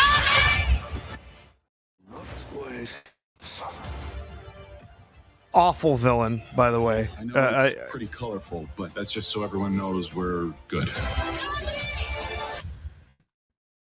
Wow, that's terrible. Okay. Yeah, By the way, I just wanted to say that I'm scrolling back through the messages, and that person really did write a lot of farts. Yeah, they did indeed. Yeah. I don't understand it. What was the context of it? They're just spamming the chat. They're just trying Like, to the thing is that I have a sense of humor, and I'm open to humor. I just don't get the joke. Like, I just wanted it to be more sophisticated, you know what I mean? Anyhow, I think we got you expect more from your trolls. You want them to be a little bit more put in the effort, and that a lot of time would annoy me, even people that I would like have discussions online that would get upset and run away and things like that. At least make an effort. Fandom Outsider 6488 says using a Tom King story is a mistake. Gunn trying to make Supergirl edgy is a mistake too. They went too far from the character's roots. You know, the funny thing is, if you brought a super hot actress that has like a very likable character and vibe, and she would have been Supergirl, you already have like, some audience. You know what I mean? And she doesn't go around and lecture people in the press and whatever. You already have a shot at like having some people see your movie. Oh yeah. You'd be surprised how far like, a hot woman as a superhero would go. That actually solves a lot of issues. It needs to be a combination of 2 things. Don't do 3 things. 1, don't do the thing where you're lecturing people in the press. Be hot and make like the movie fun and playful, and not try to make her not hot or whatever it is. And I think that if you can somehow adhere to these rules, you'll have at least a movie that a few people may watch. Possibly. I think at least. Possibly. Instaphobo says industry insider Matt Baloney of Puck News recently assigned the film a confidence rating of just 2 out of 13, signaling incredibly low expectations from executives and exhibitors from Hollywood.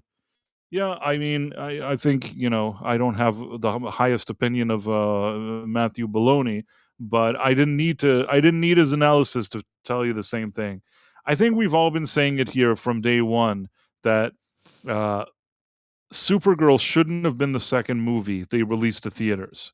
I think that they needed a different movie. I don't know what that movie. Maybe a Batman. Maybe they couldn't do that because you Batman or couldn't. Wonder Woman is what Batman should or have Wonder been. Woman, Should have been and number 2. And the first movie should have been a Superman movie, but instead they decided to do like something with a bunch of different characters in it instead of a solo movie starring Superman. It was more of an ensemble thing, but that's because that's the only thing that James Gunn knows. And I'm thoroughly convinced that he's working on the Man of Tomorrow. That's the new one, and they're saying that she's going to be part of the Man of Tomorrow movie. And I'm thoroughly convinced that will be James Gunn's last DCU project. He'll be gone after that. Isophobos says they did 2 more secret test screenings and have 3 different endings, and editors have been working 24/7 to make alternate cuts. I believe all of it. I believe all of it. This is turning out to be a shit show. I think that James Gunn is a shit show, and I was wondering today because I haven't looked at it recently, but the Ellisons, when do they get full control of CBS? Not of CBS, of I meant they already have control of that. I meant of Warner Brothers. I saw something to the effect of July. Let's see. Let's just ask. If they manage to do that in July, I think that I think that James Gunn will be very quickly shown the door there because he really like this is going to be such a flop. Doesn't this movie come out in July? June 26th. Okay. Yeah, June 26th. Let's see. I wonder, is So there going to be like an early regulators- screening of this? I'd love to see an early screening of it. Yeah, regulators need to clear the merger, which the companies currently project to happen in the third quarter, sometime between July and September. So it's been agreed upon by the companies. It's been approved by the shareholders. Paramount will not be taking control of Warner Brothers. Skydance will not be taking control of Warner Brothers until sometime in the time frame between July and September. So it could be as early as July if everything moves forward regulatory wise, but could be as late as September or even later. But right now, I'll say I know the prediction markets are saying, because I saw something about this earlier today, prediction markets are heavily leaning towards an early conclusion to this with regulators. So that would be very, very interesting. And imagine they just walk in and like Supergirl just flopped. James Gunn is going to have quite an interesting position to be in. And wrap it up. I want to just highlight here that Darren M., who is a friend of the channel, he gave 10 Price of Reason Live gift memberships. Thank you so much, Darren. Thank you very much. I'm always happy to see you here, and that you're also a channel member, would provide other people with such a gift.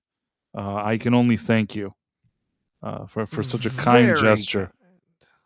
It's a kind gesture to me. I don't know if it's a kind gesture to them, but it's a kind gesture to me, which I guess is kind of important. This is all happening because we lost Carrie Fisher. She could fix any script. She was certainly important in the Star Wars movie. I think that she had a relationship with George that if he said a line that seemed too generic or didn't have enough spice to it, she would often, at least that's what they say, would be able to tell him, George, people don't talk like this. And he actually listened to her, apparently. Yeah, well, she was a very well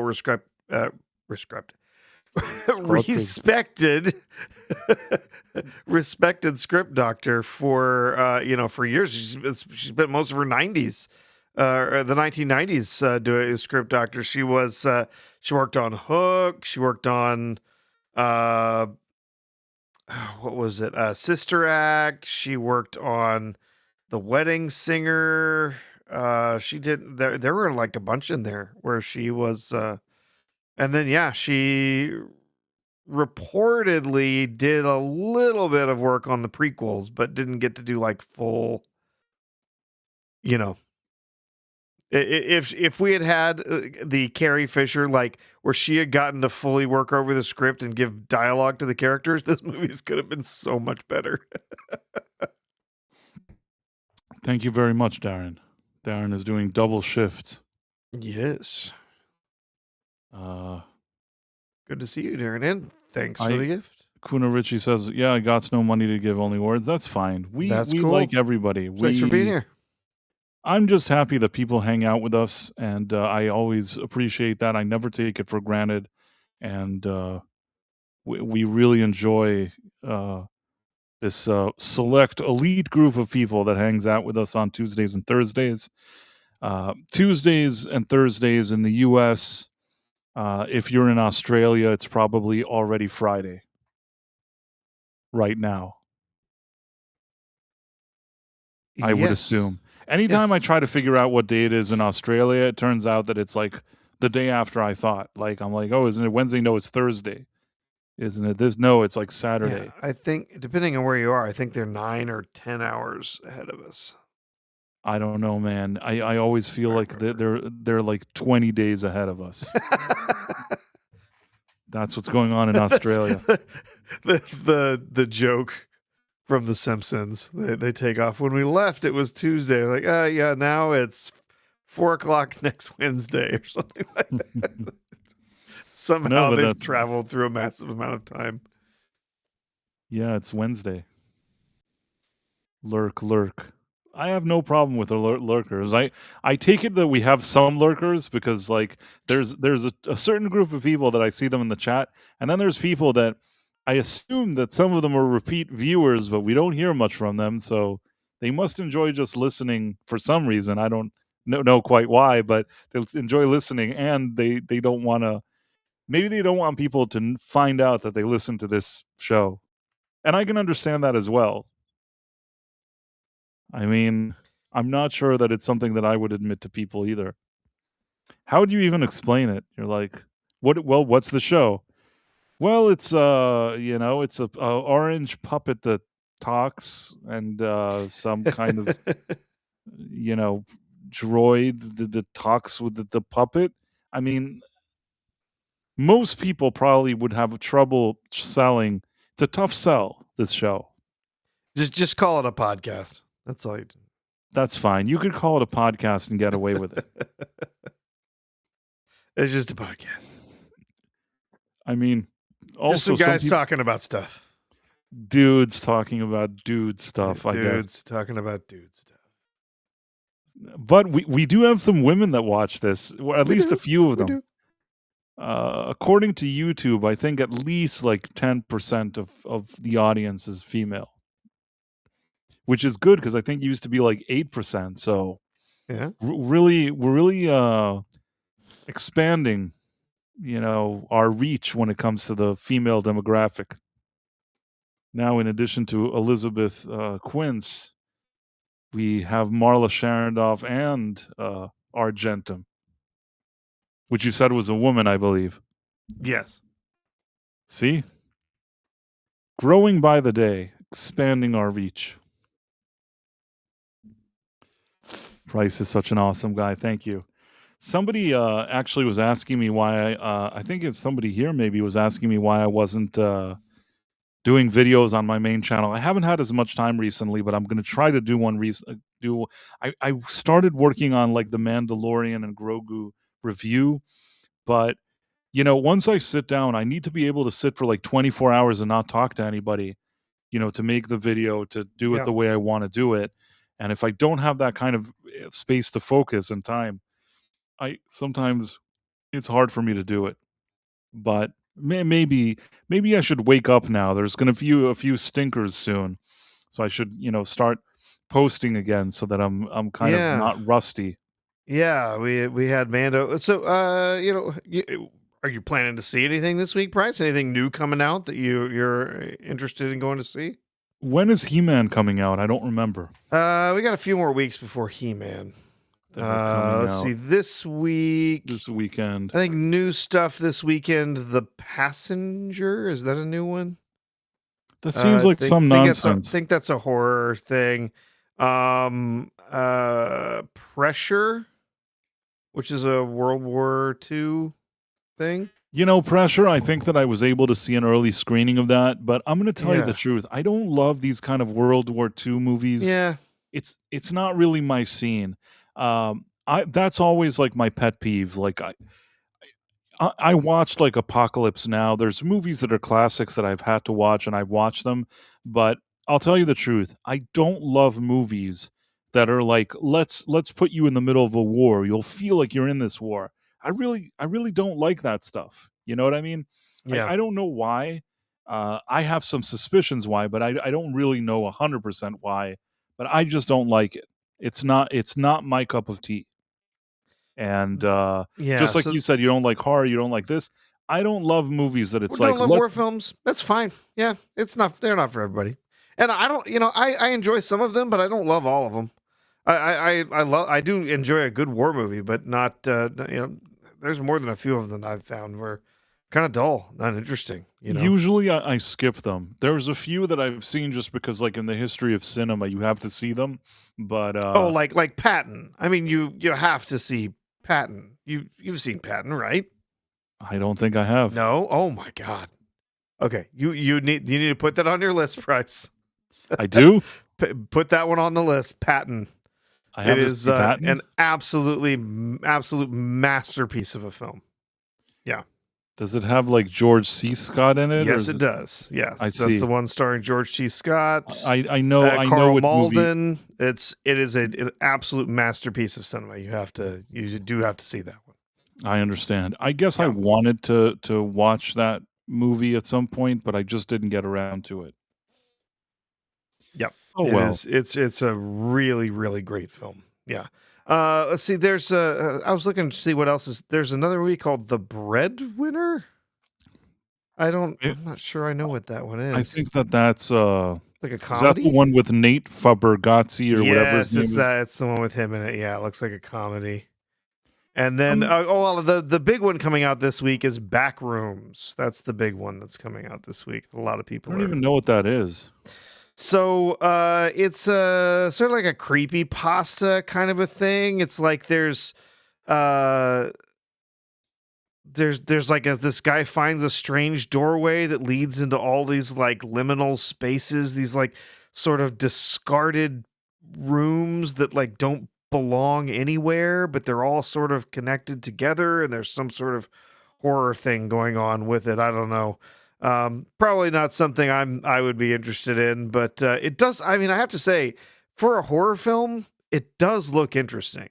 It's more of like it feels like more of a psychological horror. I'll enjoy psychological horror more than like the supernatural stuff or the body horror stuff. Not interested in that at all. But psychological horror stuff sometimes is I can enjoy that a lot. I see. Well, maybe I'll give it a chance. Doesn't look terrible, I guess. Yeah. It does have. It's got Chiwetel Ejiofor, which actually I think he's a really good actor. I like him. I think he is also. I've enjoyed a lot of his performance. He's a good actor. He's a good He really actor. I is. have nothing to say. I think he's a good actor. Don't really recognize any of these other ones, but I do know him, and he is a good actor. Yeah, I think it's not a big studio film. Is it an A24? I'm not sure. I think it's an A24, yeah. Yeah. Let's see. Did I miss anything? No. Okay, I didn't miss anything. I got the 10 gifted chats. And yeah, so we have those. I'm kind of looking forward to seeing how the He-Man movie turns out. I hope it's not crappy, but I feel like it will be. We have Supergirl coming out the end of June. Very, very interested to see that one and see what happens with that. Mandalorian and Grogu, I wasn't too interested. I think everybody knew this was going to be a flop. I don't think this is a shocker to anybody. It's just like we all knew exactly what this would be. And the only thing that could have happened is that instead of it being slop, it would have been great, and we would have been stunned, and it would have suddenly made $1 billion. Other than that unlikely scenario, everything is just according to what everybody thought. You know what I mean? Sure. And the funny thing is also is that I really think, and I don't even want to say we reached the point because I feel like we've known it for years. We're better at Hollywood and Hollywood studios at understanding what'll work and what won't work these days. All the people that they claimed were like, people like us that they claimed were ist and phobes and all that stuff, much better analysts than they are. When they announced a number of years ago that they were making the Mandalorian movie, we thought it was an ill-advised idea, exactly for the reasons that it was an ill-advised idea. Said it's too late, it's not right to do it now. Season 3 was bad. This is not going to save your brand. This isn't what the brand needs, not for theatrical. This is like a Disney Plus thing. We all said it. Then there's the usual people coping and seething like, no, it's going to be great. It's going to be great. Finally, we see the trailers. We see all the marketing. We're like, this looks like it's going to be shitty. It looks underwhelming. It looks like they don't have anything good here. It looks like an extended episode of the TV show. That's what all the marketing made it seem like. And then at the end, it comes out and it's exactly that. And we knew also that it wouldn't do well, at the box office, all things considered. And it's not going to do well. It's going to. I don't even think that at this point it's going to break even at the box office, not with the real numbers. So it's going to be another flop for Disney, not what they needed.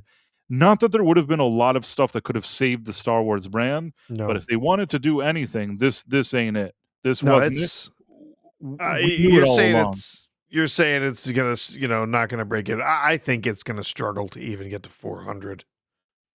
I really do. I think it's gonna struggle to even break 400 million, and that's nowhere near what insiders inside in Disney had actually even admitted to saying. Like, the film is gonna have to hit 500-600 million to be profitable. Like, they're not gonna get anywhere close. So this is gonna be another Solo kind of a situation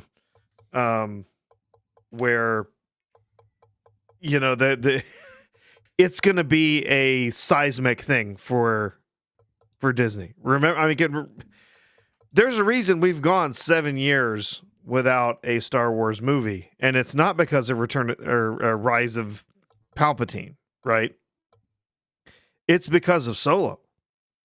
Solo was they did not know what to do. A Star Wars movie that fails at the box office, right? They didn't know what to. They were absolutely shocked. Of course, we do already have another film coming out. We've got the Starfighter film coming out the next year, and it is from a director who's had some definite success recently. With the Deadpool films and so on. It has an lead actor, who's had some definite success in recent years with some various pictures, including, the Hail Mary picture this year, right? As Barbie before that, whatever. He's had some commercial success, so there's definitely some elements of it that could lead a lot of people to the box office.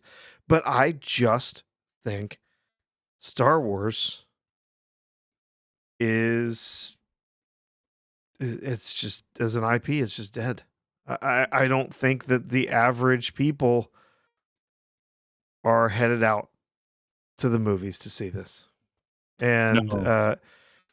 You're with Mandalorian and Grogu, at the very least, you had characters that people were familiar with. It was a setting where they knew what they were going to get. With Starfighter, people don't know what they're in for. They don't know when it's happening. They don't know. Now, maybe trailers fix this. Maybe they help, get some excitement going for it. I'm not 100% eulogizing Starfighter yet. If somehow they made it out of the vacuum of Lucasfilm and they tried to create something that's, mildly interesting, maybe they can get away with it.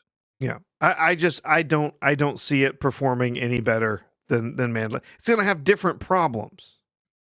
It's going to have different problems than Mandalorian and Grogu, but I don't see it performing any better, not significantly better anyway, than Mandalorian and Grogu, unless we do get a movie that is actually really enjoyable to watch in the theater. They focus on making sure that it's fun and it's well paced and whatever, but at the same time, if this movie ends like some people have suggested that there's some sort of tie-in to the sequels and Rey and everything, if that's the case, screw this movie. I want nothing to do with it. Just screw off. Go away, right? I don't care what else you're doing in your movie. If you're going to put Rey in it at the end, I'm done. Hello, everyone. Hey, everybody. Hey, Mark. Hey, Esther. Good morning. Yeah. Wherever you are. Evening, morning. The galaxy. It's all the same. Yeah. So I had a little bit of a scoop on Supergirl there with the, if you're interested. All right, what is it?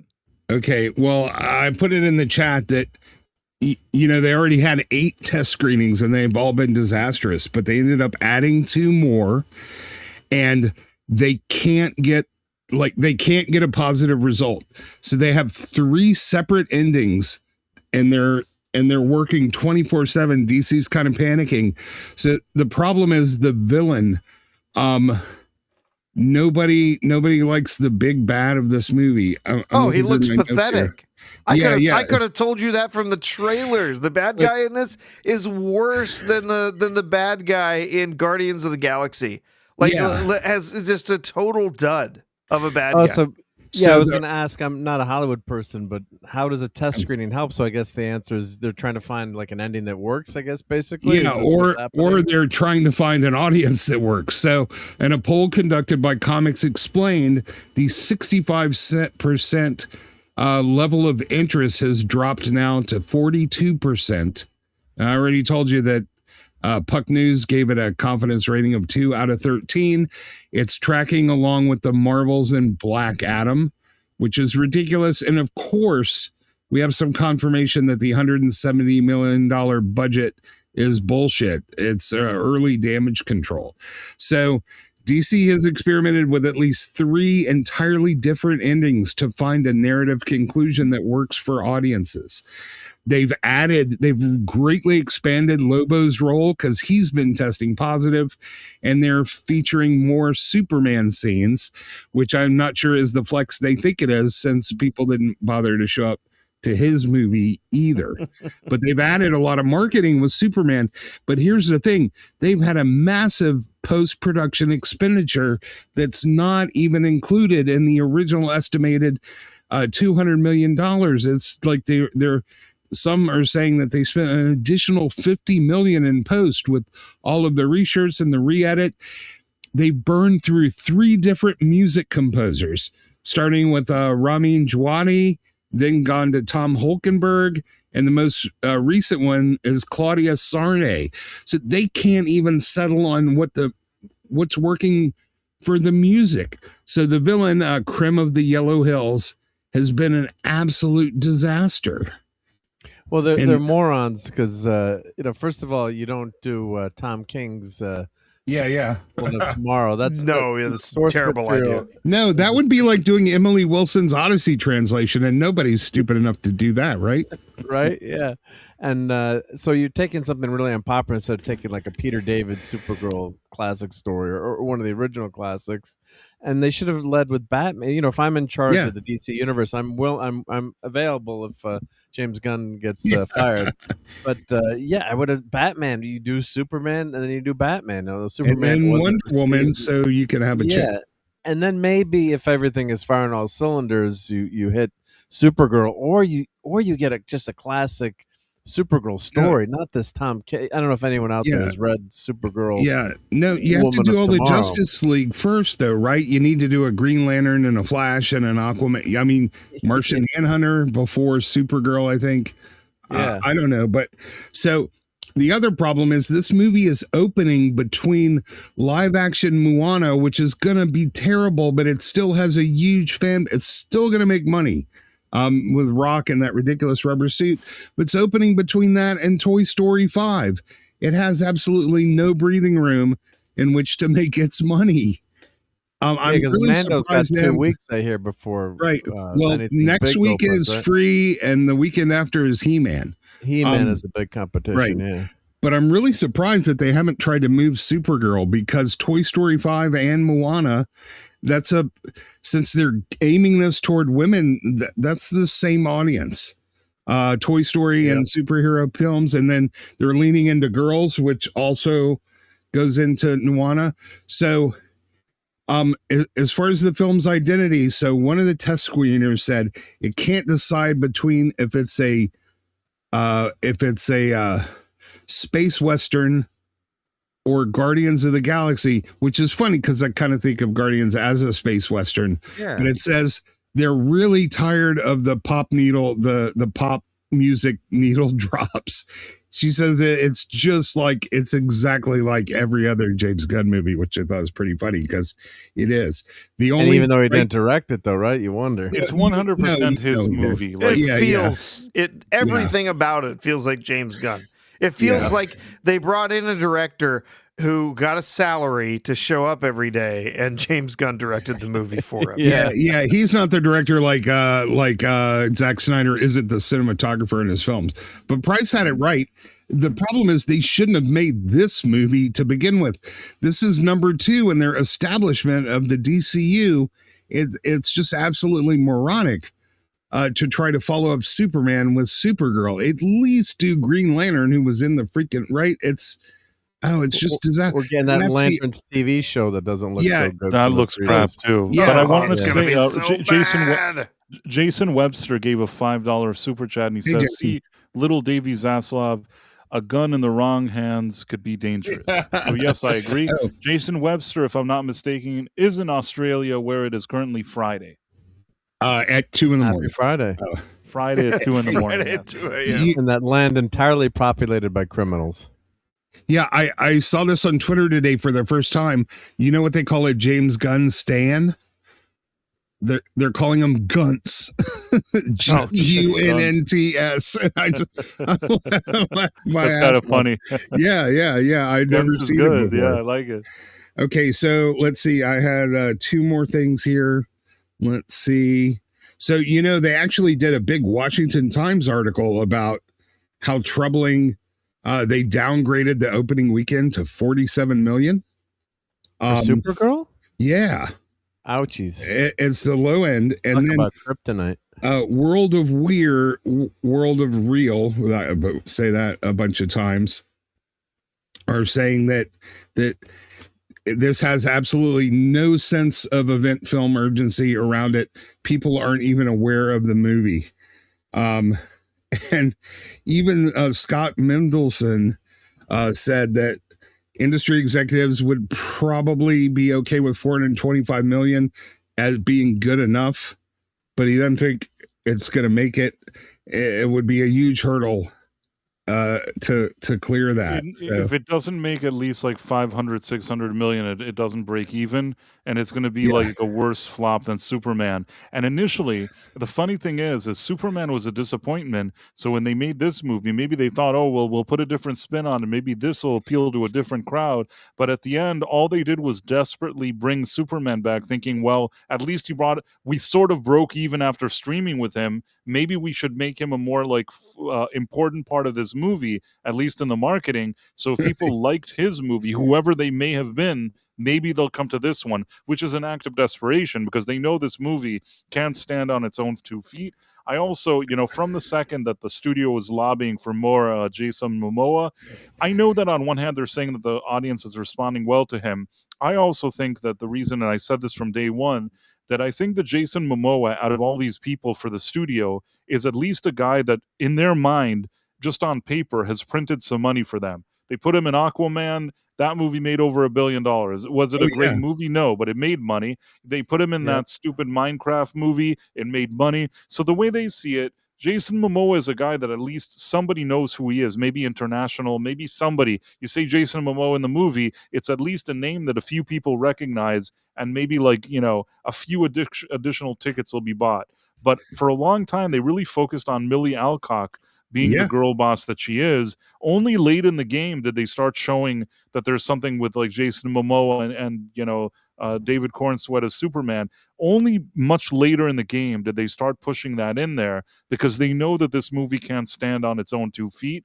I think that this is shaping up to be the exact disaster we all knew. Again, I was saying, we're better analysts in the industry. The second James Gunn said what his plan was, the second we saw the first Superman, we all said that Supergirl is going to be a Guardians of the Galaxy with Supergirl, and it's going to be shitty. And it's going to fail probably harder than Superman. We've been saying that for a long time. And now it looks like it's exactly what we said.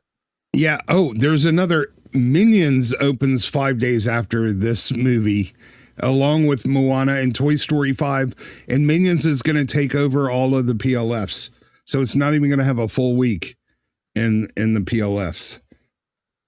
And let's see. Yeah. And China, which is something that they've really depended on. Like that sort of made the difference between embarrassment for them with Superman.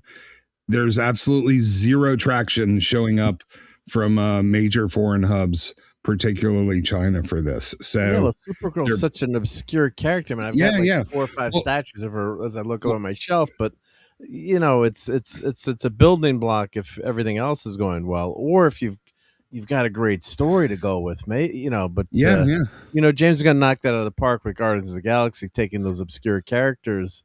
But it was Marvel was going full established, tilt. And he had the music riffs there that were great, and it was just lightning in a bottle. When I left the theater, I'm like, I can't believe it. I'm like, this is almost as fun as not quite Star Wars, but I'm like, I really enjoyed this movie. I'm like, total surprise. I'm like, I thought the movie was gonna suck when I went into it. I'm like, how the hell is this going to work? And but it's the only thing he's done, and since then all he's done is try to copy that. Like, the music fit for Guardians, but you can't do it with every movie. It no longer becomes a thing. So what happened was, with the early tracking down, some of the PLFs that were committed to Supergirl have switched over to Minions, which is more bad news, because 30% of the opening weekend is attributed to PLF. So. And Minions is always huge, yeah. It's like, it always makes $1 billion, right? Even kids, man. It's like everybody goes sees the Minions, and then they're all over. Every restaurant you go to has Minions, IHOPs, Minions all over the fucking syrup, and they're everywhere. Waffle House has the little Minions on the tables. So word on the street is everyone thinks the Gunn will be out, I guess, after Supergirl flops, or with the new takeover, I guess. Is that I think seems even to be the consensus, right? Or right. I think even Gunn tweeted he thought Gunn was going to be out, didn't he? He made a thing like, I'm not sure I'm going to be here or something.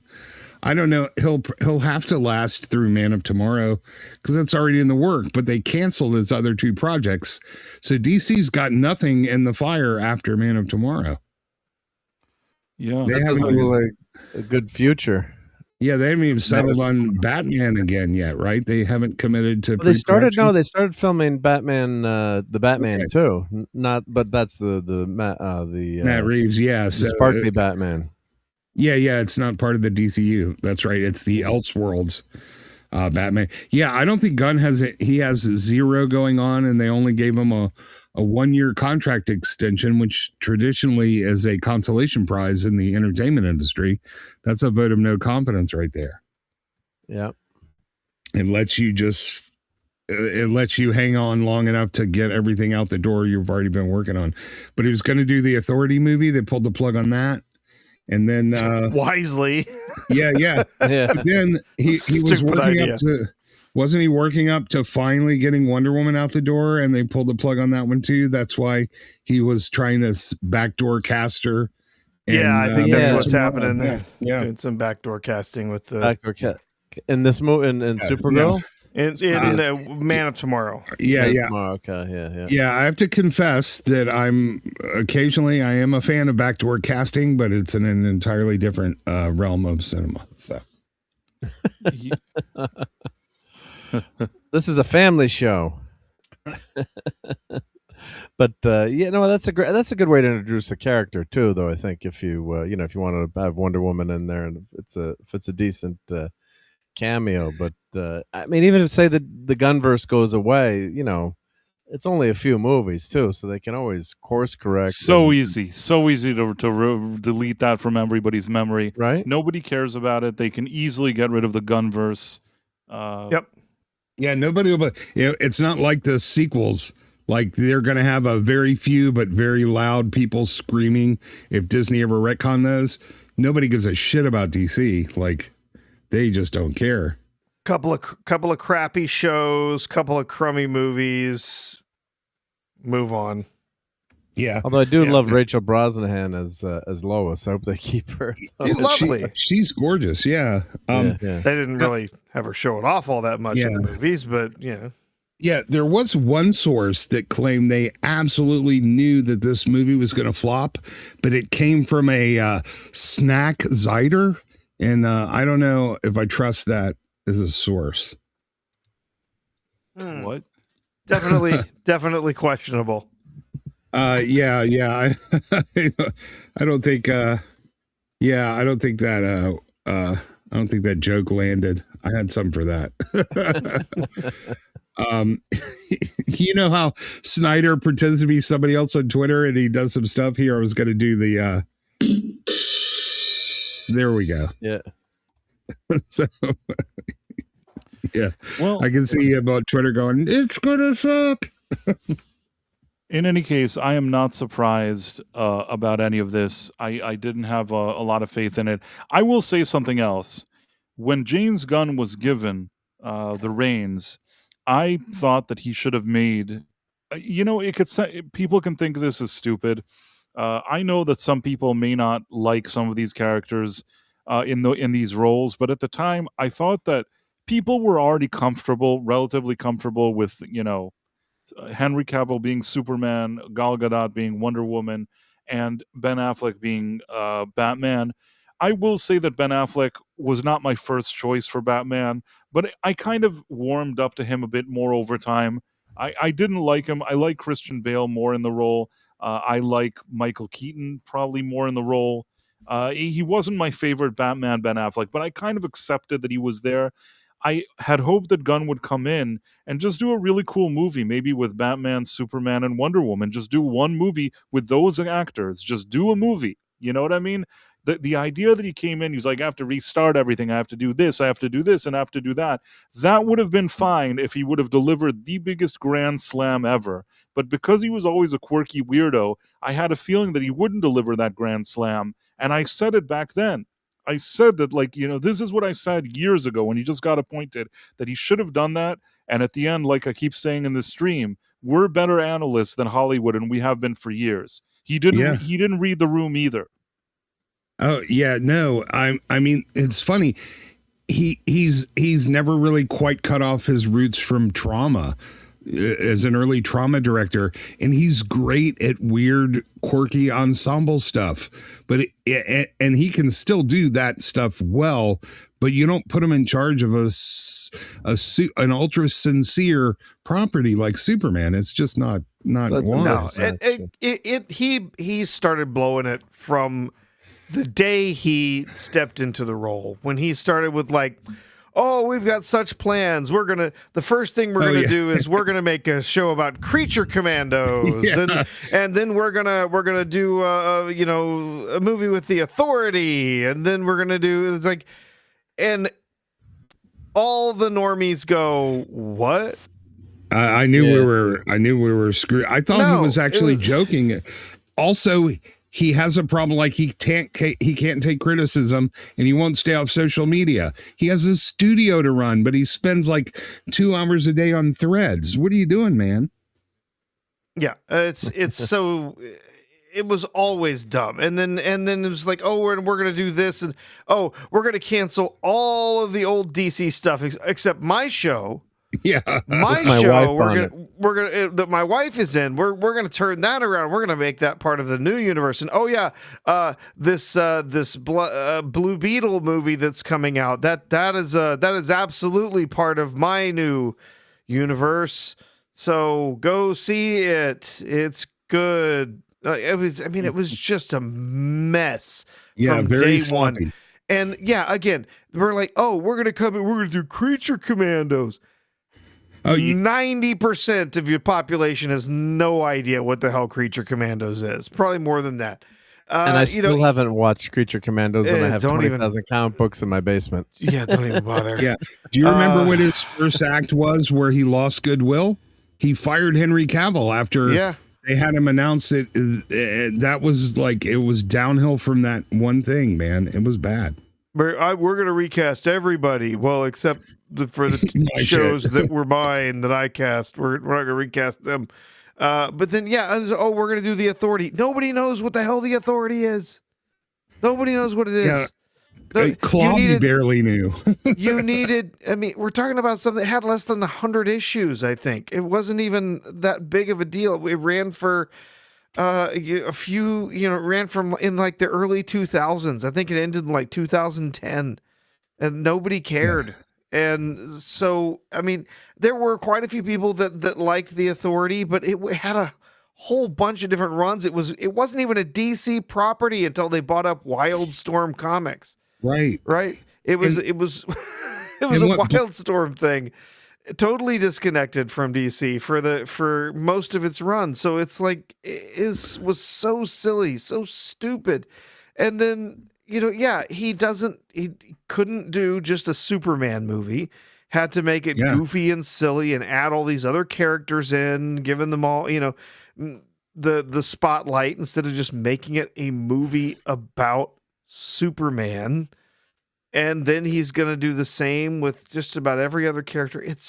I don't care. And then Blue Beetle only grossed like 130 million worldwide, right? So it was an absolute bomb. Which he's still holding on to that. Oh, who knows? He's probably changed his mind and it's not part of DC anymore. I don't know. It's not as though he's made any real effort to make any of these properties connect to each other, except for having the Green Lantern from Superman show up and for a brief bit in the Lanterns TV show. So Jason says Mandalorian and Grogu is now the Rebel Moon of Star Wars. I thought Rebel Moon was the Rebel Moon of Star Wars. Oh God.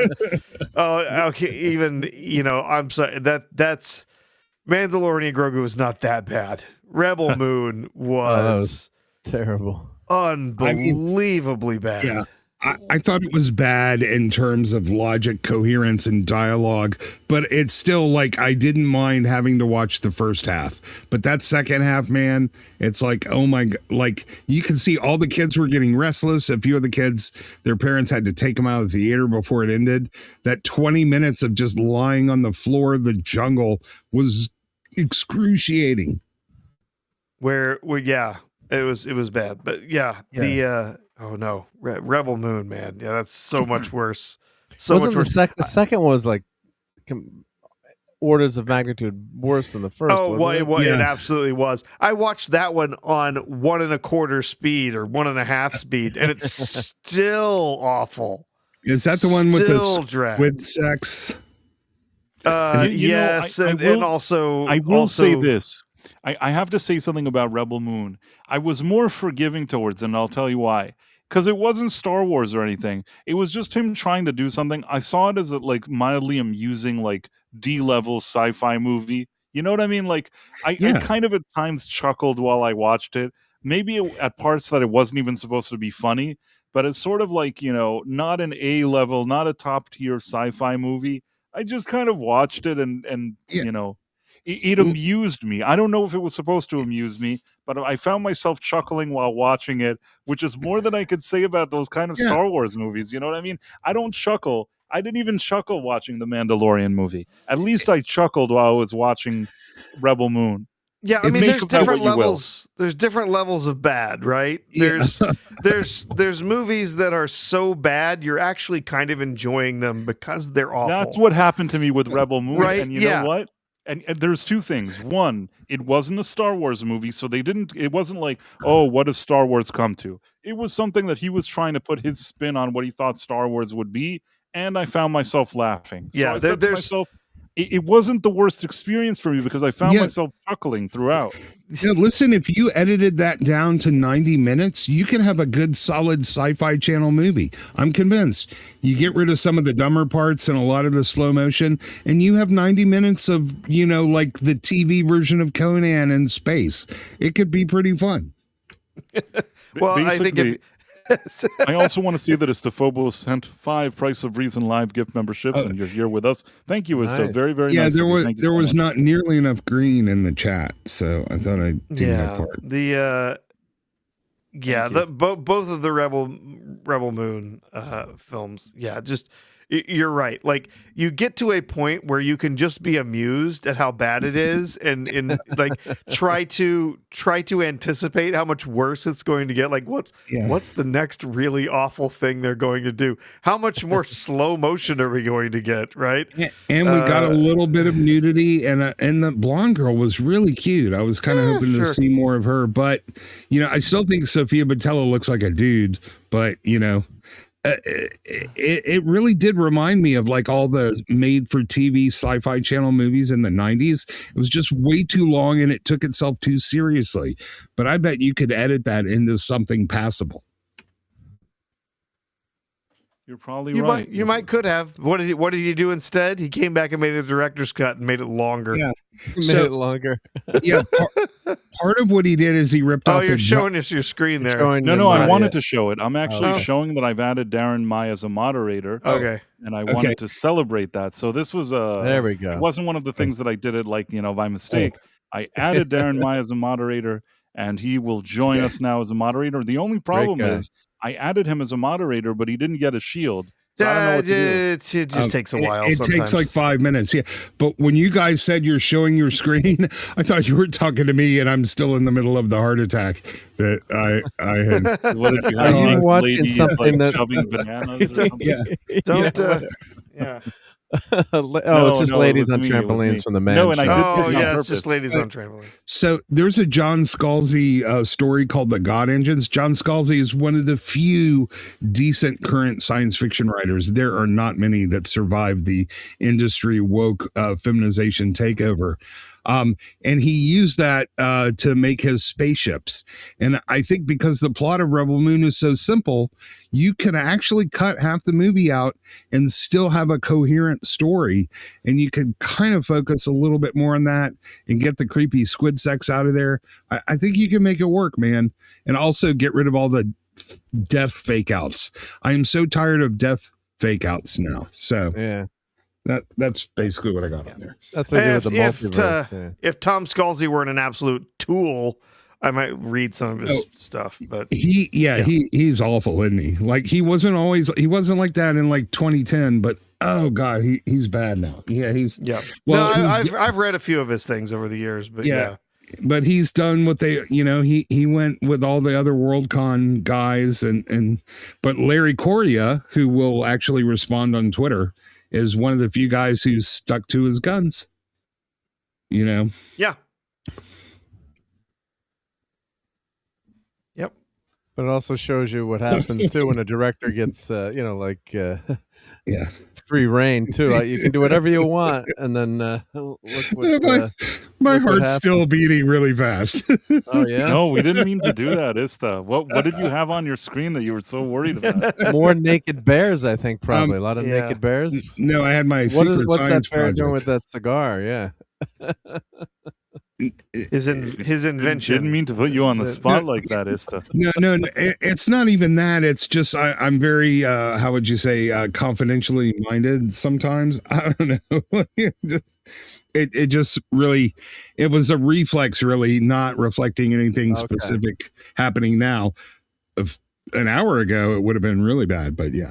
Do you have like a good friend that if anything, God forbid, happens to you, he knows he can get to your computer and there's a secret delete button where he can nuke Delete your everything? history. He's got a dead man switch. What are you talking Yeah, about? all he has to do He is has to light the reset. match. Yeah, the gas is there. He just has to light the match. No, It's like- no. All that's supposed if it's supposed doesn't enter his password every 48 hours, up it goes. I have a really good friend who he won't save it. I'm like my friend. Well, I won't say his first name, even though because you might figure out who it is. And I'm like, his computer keeps crashing. He's got this ancient computer, and I looked at him like, you have like 100 browser tabs open. And he's like, yeah, I don't want anyone to know. I don't bookmark them, so no one knows where I'm traveling on the internet. I'm like, you do realize you have something called an IP address, and your ISP knows every place you. Really, Yeah. is that true? Yeah, and cookies and a browser signature. And Professor, how the hell did you know that? You have one too, don't you? He's Well, like, yeah, the dead man switch. Yeah, yeah. How the hell did you know that? Of course not. yeah, yeah. So my good friend, he's like, yeah, I don't bookmark anything, so I leave all the tabs open. I'm like, Chrome is not designed to have 150 tabs. No, open. it's not. Oh God, my I wife have is like- the worst at that. She doesn't do it because she doesn't want to make bookmarks. It's because she forgets bookmarks are there, and she thinks she's going to pay attention to the tabs, and she's going to remember to go get back to whatever. And it's like, there's a reason your computer is running like snot, and you're sitting there, and you can hear it taking off like a jet Grinding. engine.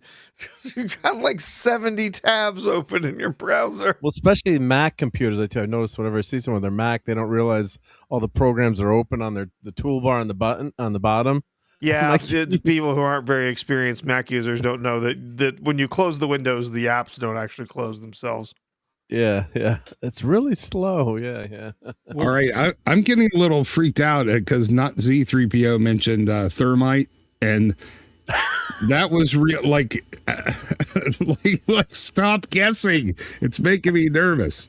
Well, we got a super chat from the real Headcase who says, putting some green in the chat. Thank you very much. It's a $1.99 super Thank you. chat. We always appreciate you. Thank you so much, Headcase. Great guy. And, Great guy. Yeah. Yeah, there was something else. What was I going to say? I don't remember now. Go on, Ista. You were talking about. No. In the old days, I was very active in a certain, let's call it a computer club, and everybody had thermite packs on their hard drives just in case. So I had one. I did a lot of computer consulting back in the day. And I had one. I go to people's houses was my niche. I had one older gentleman, and he kept nuking his computer. And I'm like, maybe Mr. So and So, maybe you could just buy like a cheap Chromebook or a throwaway computer. So when you go to certain sites, he's like, what do you mean? What certain sites? I'm like, well, I can kind of see where you're going, and there's a reason you keep picking up viruses. And this guy was like 80.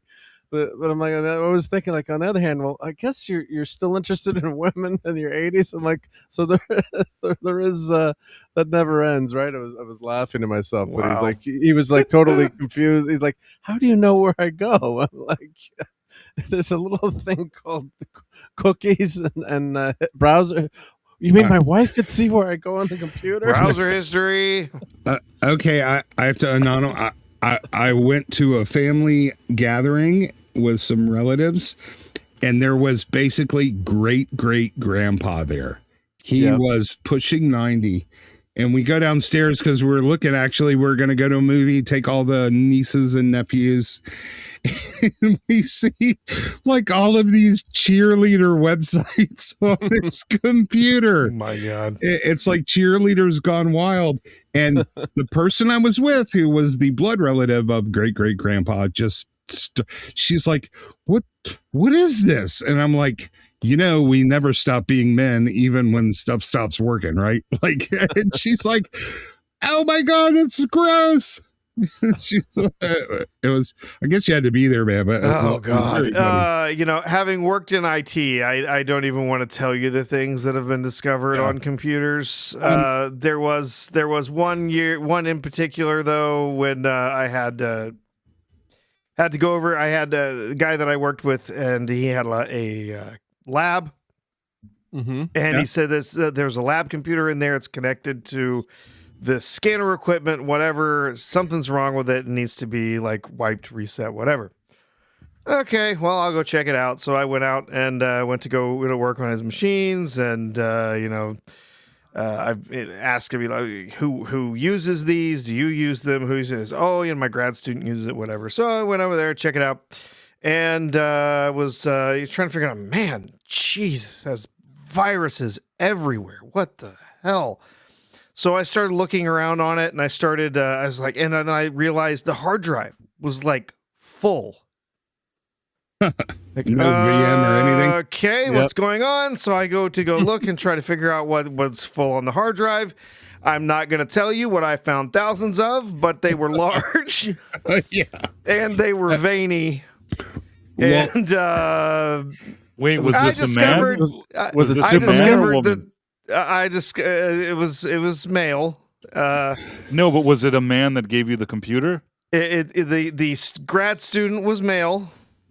And French.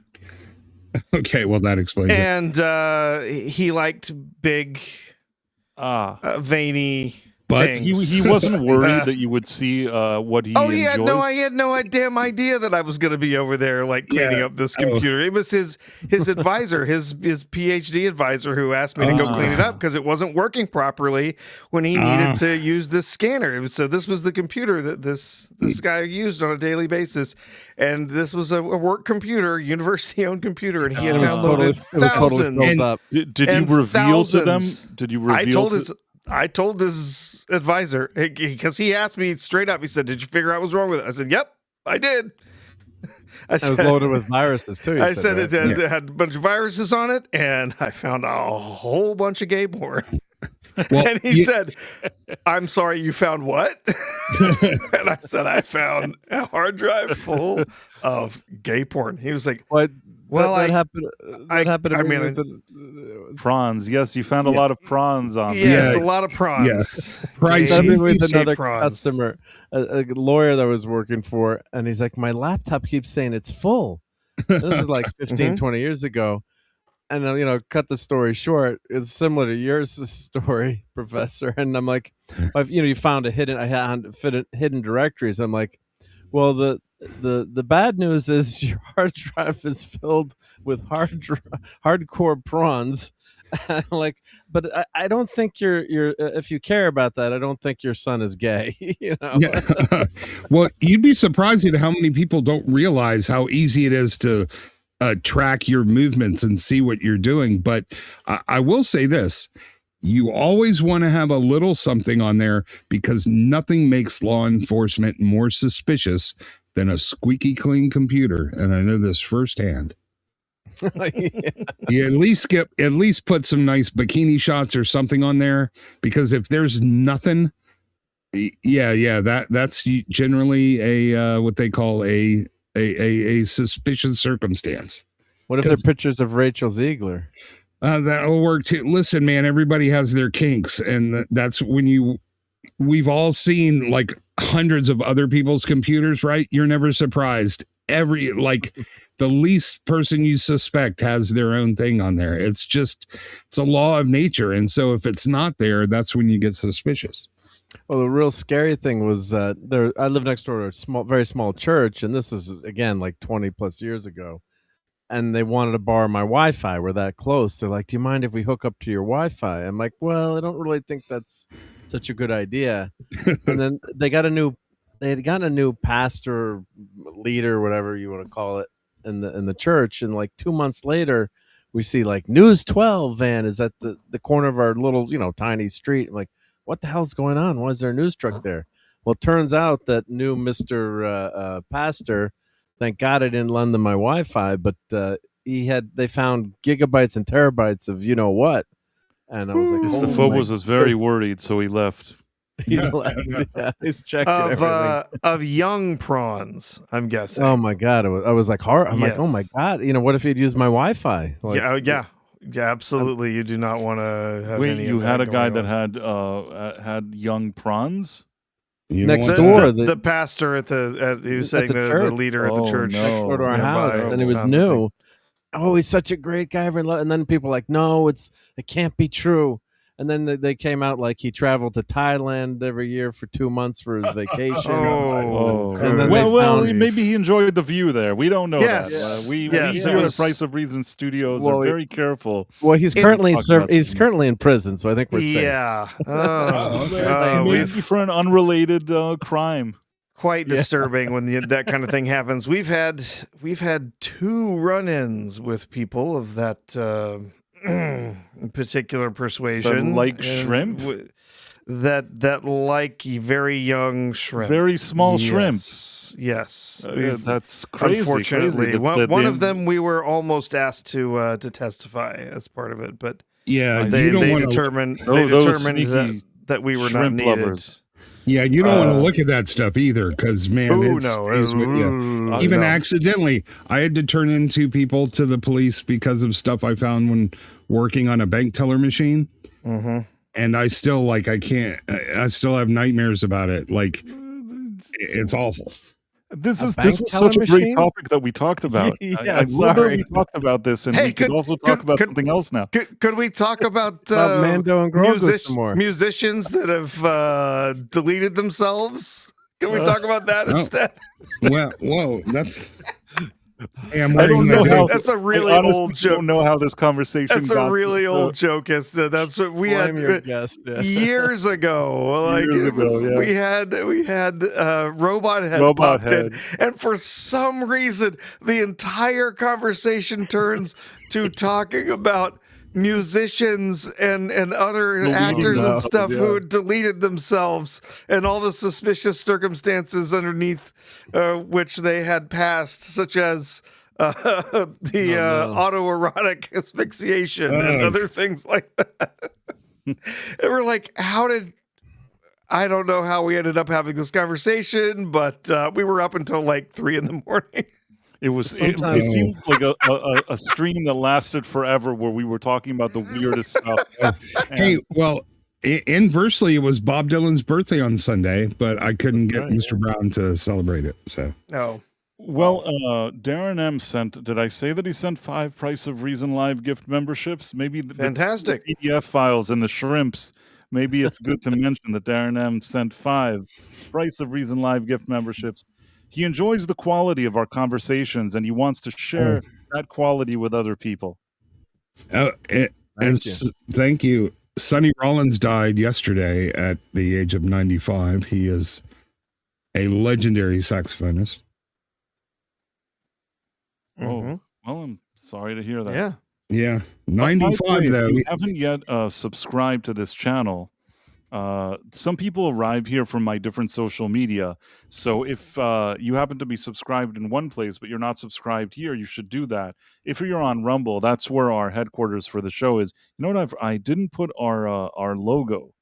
This is the fanciest logo that Mark D with a C has ever seen. The Ooh. Night Owl on Rumble. So like that. Rumble is kind of like our headquarters. And if you're watching through Rumble and you're watching through the app and you haven't yet signed up, you should sign up and then immediately follow us, because that way you'll always be notified when we do streams.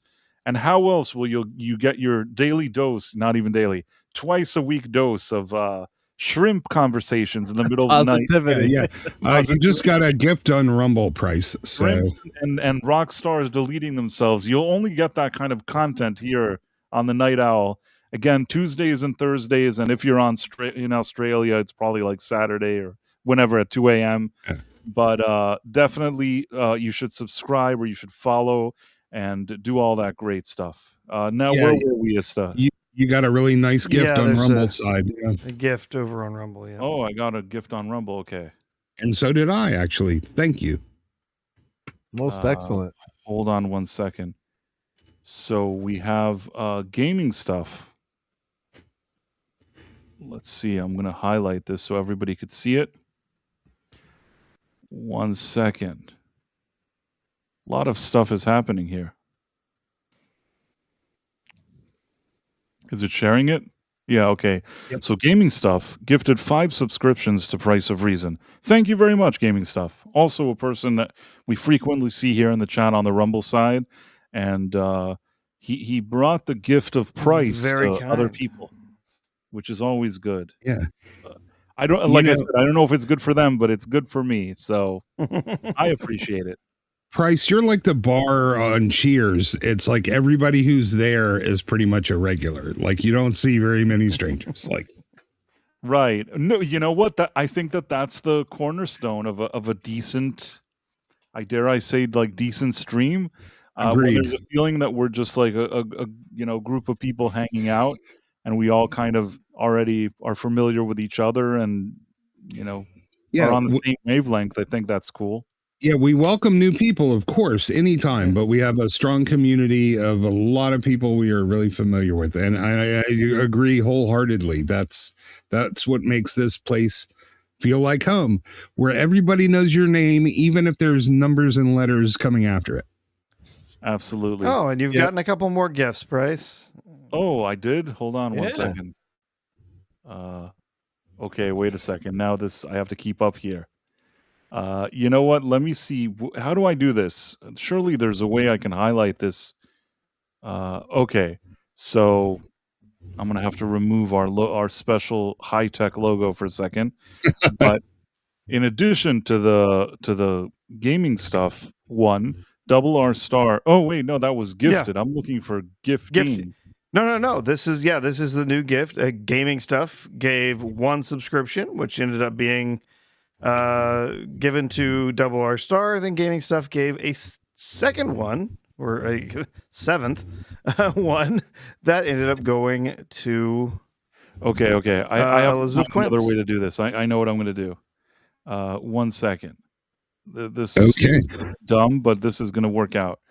So now we're here, right? And we can see this. And we have, first of all, Gaming Stuff gave 1. Then Gaming Stuff gave another 1. And Gaming Stuff gave 5.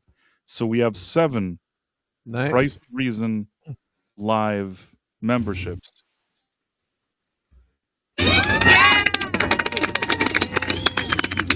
Absolutely thrilling. While I was doing this, Apple advised that I upgrade to Tahoe.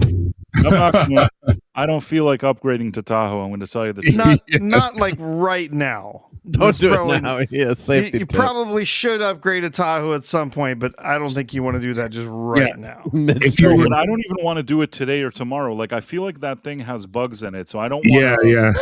I haven't had any trouble with Tahoe. If you were on Windows, you wouldn't have a choice. It might just very well decide to upgrade now, regardless of how you feel about It would also insert. nothing, It, Priscilla. it would also eat up gigs of data on your hard drive for an AI model you're not going to use, and constantly bombard you with ads. That's Windows for you. Well, in any And case, don't we try to buy appreciate new- you gaming stuff. I appreciate everything that you've done, and I appreciate the chats and the gifting and all that good stuff. Thank you very much. This is another thing. We don't bother people that watch this channel. We don't kind of tell them all day that they need to, that they're obligated in any way to contribute or do anything. But that doesn't mean that we don't get excited when they do. We are very, very excited when people do that. But we don't want to, I always say this, we don't want to be the PBS people. yeah, or NPR. Oh my God. But for me, actually, it's so funny that until today, I always mention this, that PBS for me had a certain effect as a kid. Like when I was a kid and I would see PBS and they would always come out and ask for money.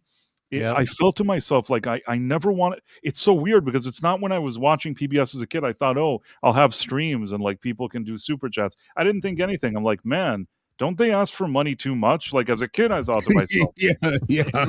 And until today, that still is in my mind. You know what I mean? That's what I learned from PBS, that you shouldn't bother people every second to give you money. Like there's something about it that it's like they cross a line where instead of it being kind of a nice, pleasant thing that you may want to do, that they can mention once in a blue moon, they don't leave you alone. They're like on your case every second. Do you want to know a secret? Sure. I've actually, when I lived in California, I was PBS actually money until this day. I listened to NPR all the time. I volunteered with them. I worked several pledge drives across many years. And when they're training you for the pledge drives, they admit that they intentionally try to be annoying. And what they do is they say, don't start off being annoying because we got 2 weeks of this, and we like to sort of ramp it up near the end so people feel like when they give money it makes us go away. It's all 100% intentional. It is indeed. Yeah, and that just sort of lifted some blinders from my. I'm like, really, like, I was never quite the same after that. And then, of course, not much after that, they began to be ideologically captured and stopped being news anyway. So it's good enough reason to stop participating. Plus, the Muppets make plenty of money on their own, right? You know, the NPR and it's well, they like, haven't been. come on.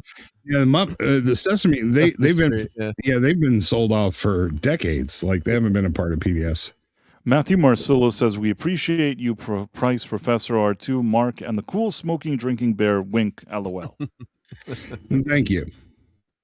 Thank you. Yeah. Oh, somebody said, yeah, like I'm not going to say the name, but Big Sur says, yes, that is a great example of who we do not want to be. But we will appreciate you sharing and liking the stream and sharing it out and subscribing, of course, because that just helps everybody. Yep, it's absolutely. We like that. We encourage everybody to do that. Subscribing is always good. If you're watching something and you're enjoying it, it's always nice to do a subscription. Even the free kind. A lot. Yeah. Yep. Or leaving a comment on the if you're watching the rewind, leave a comment in the chat. Always helps the interaction and the algorithm too, which is great. Yeah. So. Let's see if there was something that I wanted to look at before we go. I thought there were a few things that amused me, but I'm trying to see what it was that. Oh wow, this is interesting. So I don't know if you saw this, but Russell Crowe basically told TMZ that they posted clickbait because they had a video where he was. Basically signing all of the fans that wanted autographs. He was signing their autographs, but because they had all kind of surrounded him, he said something like, okay, guys, you all take a step back. I'm going to sign everybody's stuff, but if anybody's a dick, then I'm going to not do it. And they all stepped back, and he went and he signed all their stuff. So TMZ do an article, Russell Crowe is rude to fans, or something like that. Oh, my God. So, he got really annoyed, and he's like, clickbait. Everybody got their autograph and selfie. The passage to the hotel was kept free for guests, and I still got to the airport on time. One man, no security handled. What's your problem? And he ratioed them. They had maybe 1,000 likes on their stupid post of saying that he's awful when he's signing all the fans' stuff. And his got 138,000. And now I just see that they deleted their post. Oh, they deleted it finally? Yeah. Because they're because I actually have it up on Twitter right now. But he just says, "Come to you, just stand back, give everyone space. Everyone's gonna get signed, but as soon as someone's a dick, I'm gone." Yeah, and these are all people that are selling this stuff on Fleabay too. This is not right. They're just annoying. Most of those people seem pushy and annoying, anyways. And he was just trying to be polite and do the signatures, and he still signed everybody's stuff. Yeah. And they're just they have nothing to write, these TMZ people. They're just their whole interpretation of this was he spent an hour signing all their stuff, and their interpretation is he hates his fans. It's he doesn't have to have them all pile up on him. He's one person in public. He can set some ground rules. And I mean, maybe people are he used the word dick. So what if he used the word dick? He just said, listen, if anybody's going to be a dick, then I won't do it. And that's very Russell Crowe. To say the word dick, that's very Russell Crowe. Right. I mean, he's just being himself. That's what he said. He wasn't trying to be some philosopher. He just walked out and acted the way he usually acts. And don't be a dick. Yeah, and he said, one guy said, "Could you sign it as Maximus?" And he just looks at me, says, "No," and walks away, which is hysterical. Because that was a stupid thing to say. Why would he sign it as Maximus? Yeah, the way TMZ kept standing for Blake Lively during the whole Baldoni thing, I knew that they were worthless as far as information. But the killer was the Charlie Kirk thing. I haven't really interacted with them since that. No, I have no need for TMZ. Yeah, they're fuck faces. In my They were opinion, lying. That's They were a good- lying about. They were lying about laughing. It's like, oh, it was during that Charlie Kirk thing. It's like, come on, you guys. I are just No, want to no, say it that was- they're allegedly. there was a- okay. In my we- opinion, they're douchey. But we were laughing at a car accident. Yeah. Yeah. yeah, that was very like, weird. There was no accident at the time. Like, no, it was a car chase or something. Is what they said. Yeah, It was like there was yeah. no active chase at the time that you were Yeah. following. You're lying through your teeth. You're And then they went asshole. after Spencer Pratt last week, Yeah, and then Pratt came on the show. That was beautiful, and he ripped him a new one. yeah, they're total douchebags. Allegedly. Douchetarians. Yeah. And Price, you haven't seen Patton?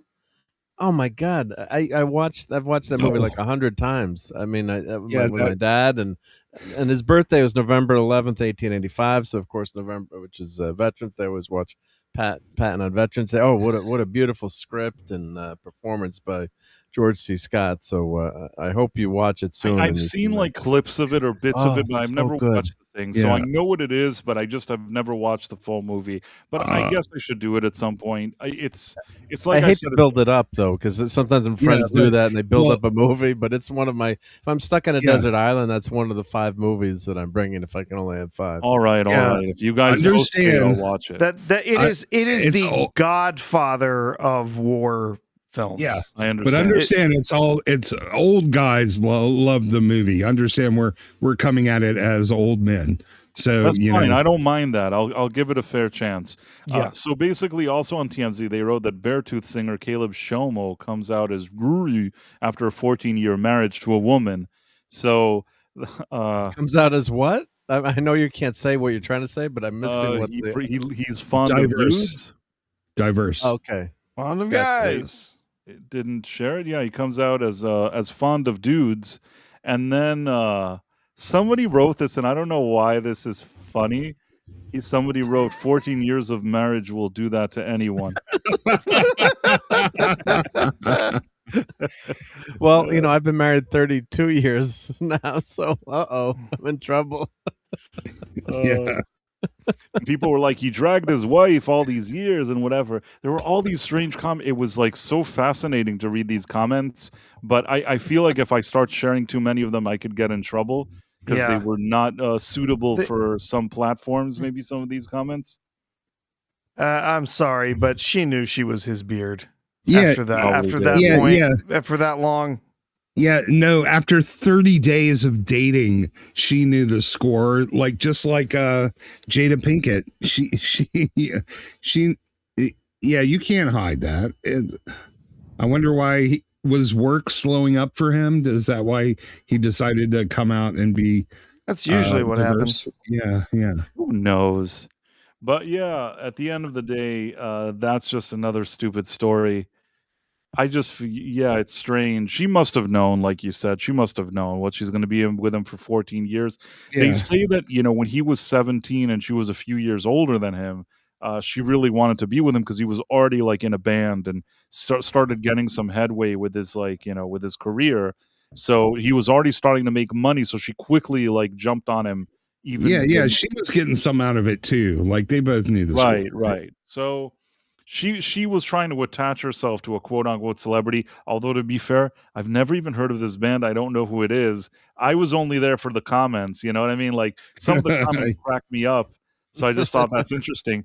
I thought to myself, who is this guy? I don't even know who he is. Yeah, I've never heard of him, but the comments are freaking hilarious. Oh my Yeah, god! the comments are funny. So that's the only reason that I got caught up in it. I'm like, this kind of is making me laugh. But aside the from girl that, the girl from Nashville and Heroes, the cheerleader, she just came yeah. out as as Hayden bi. Panettiere. surprise. Yeah. Yeah, because she was dating the guy from the show for a long time, right? She was dating. What's the guy's name from Gilmore Girls? He has a weird. She was with him for a while, right? but I don't remember. doing that rainbow thing in 2026 is such old Yeah. news. It's like passe at this point. Yeah, Yeah. if you 2020 called and they want their activism back. You know what I mean? Did They you hear want their- about the Yeah. new actor? The Trend. new actor that came out as straight the other day.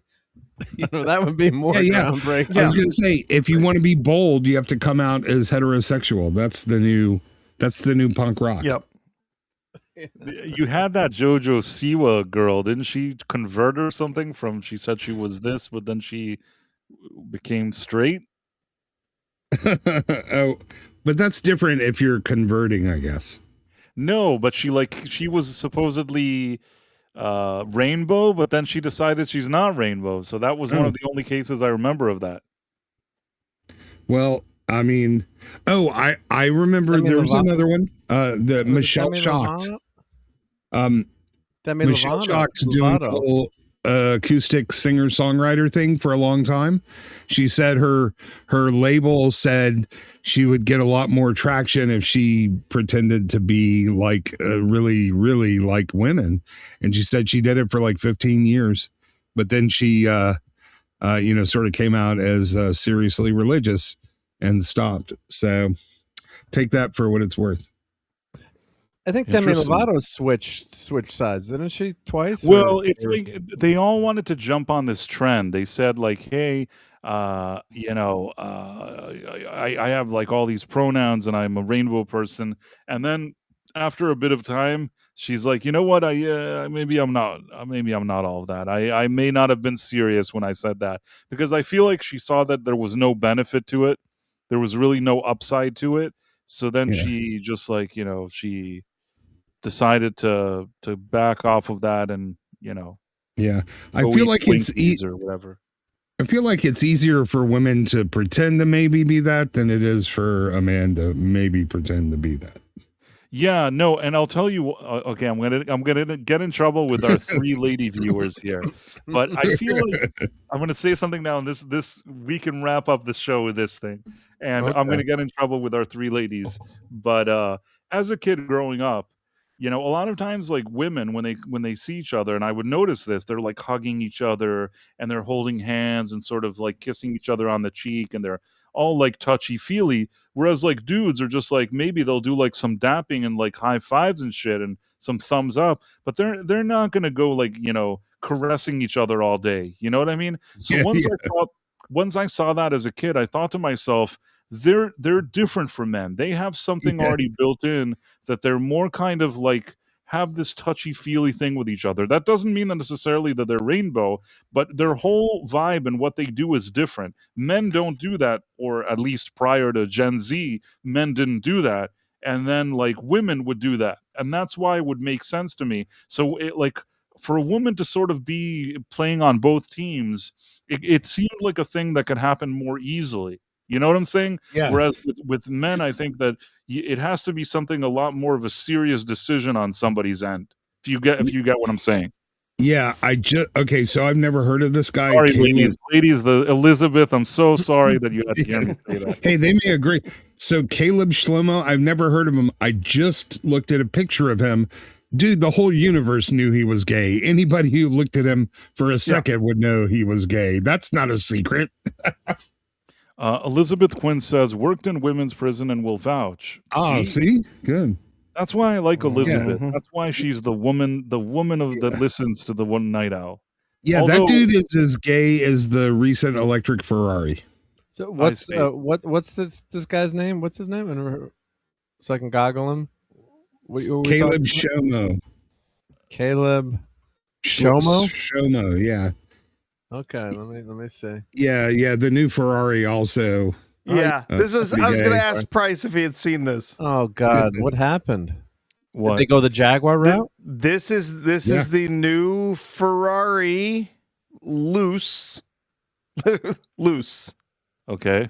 Ferrari. This is their first all electric car. This is horrifying. That's kind of fitting for an all electric. It is so ugly. Literally, there's video. Go find it on X. There's video of one of the former heads of their board, like former chairmen of their board, and he's talking. Of course, he translated it because it's in Italian, but he's talking and he basically says, "This is awful."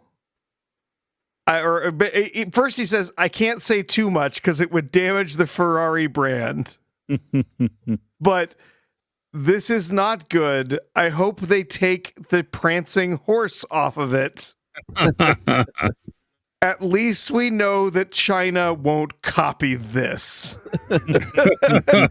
Like, Maybe absolutely destroying this is brutal. Elizabeth Quince is saying no. It's the Phobos worked in women's prison, not me. Oh, Yeah, I'll take that. Okay. Yeah. That's what he has on his laptop that he thought that he was sharing with people. Oh, okay. Footage Yeah. of the time he was at the women's prison. Orange is the New Black. Yeah.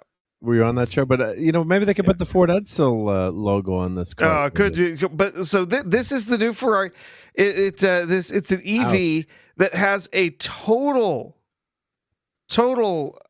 distance of 280 miles between charges, which is pathetic for an EV. Yeah. It costs $650,000. Wow. Why are you gay? What's the point of this? There's 0 point to this It car. looks awful. It does look awful. Elizabeth Quinn wait. says, I want a Cybertruck tool to give Elon a baby for one. Don't sell yourself Yeah. short, Elizabeth Quinn. Yeah. You never know. Yeah, they have some advanced fertility technology there, but Yeah. you know, this is not the electric Ferrari. What's this? This is the electric Ferrari. Yeah, and what's This this other car? This is a Nissan Leaf. they does copied it. It does over 320 miles, and it costs $35,000. Oh, I'd buy that for $1. This costs ridiculously less than the Ferrari, and it's a better car. It's 20 times less. And Jaguar just announced a drop of 99.4% profit for the year. Yeah, it's not surprising. Ever since they did Jaguar that will commercial, be, yeah. Yeah. I mean, it's already been bought. It's owned by some Indian brand. It's Tata, right? Or something that owns it. And they suffered a cyber attack, right? And it shut down the entire company for like 3 months. Something, yeah. But yeah, what And an nobody absolute, noticed. I mean, Embarrassing. what I'd rather a drive a disaster. minivan. One of the people who was there at the event said it looks like an iPhone. My God, Ferrari. Yeah, It's like this if is you a real look at it from the misstep. top, it's just black in the middle with the colors around the edges. The interior was in fact designed by Johnny Ive, formerly of Apple. But no, this is an I can't believe a company as storied and historic in motoring as Ferrari would make this just disastrous thing. And you thought Mando and Grogu was going to lose a lot of money. I mean, Well, it won't be a problem because they make them to order, so they'll only make 2 or 3. yeah, but the tooling and the costs. I mean, the engine. That's why it's $600,000. But do you think it would look better at least if they had done it in red instead of that awful sky blue? Yeah, they put it in true Ferrari red or something. Might look a Maybe little bit they better. could have gotten away with it more, but E. Clay Thomason says that's one expensive golf cart. It is indeed. It's a very expensive golf cart. I'm going to a really cool car show this weekend. I can be a Price of Reason correspondent and see if we get the Ferrari there. That new Ferrari will be there at the car show I'm going to. Oh God, that's hysterical. Yeah. Oh, is that the one where you saw all the Batmobiles that one year?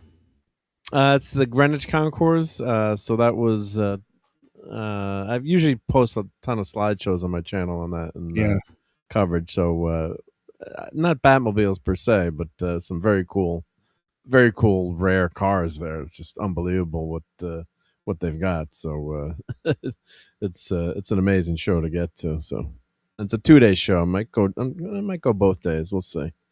But yeah, there's just some cars there. They're just this is one of a kind. They're actually they're gonna have the Cord there that Amelia Earhart owned, and wow. to see.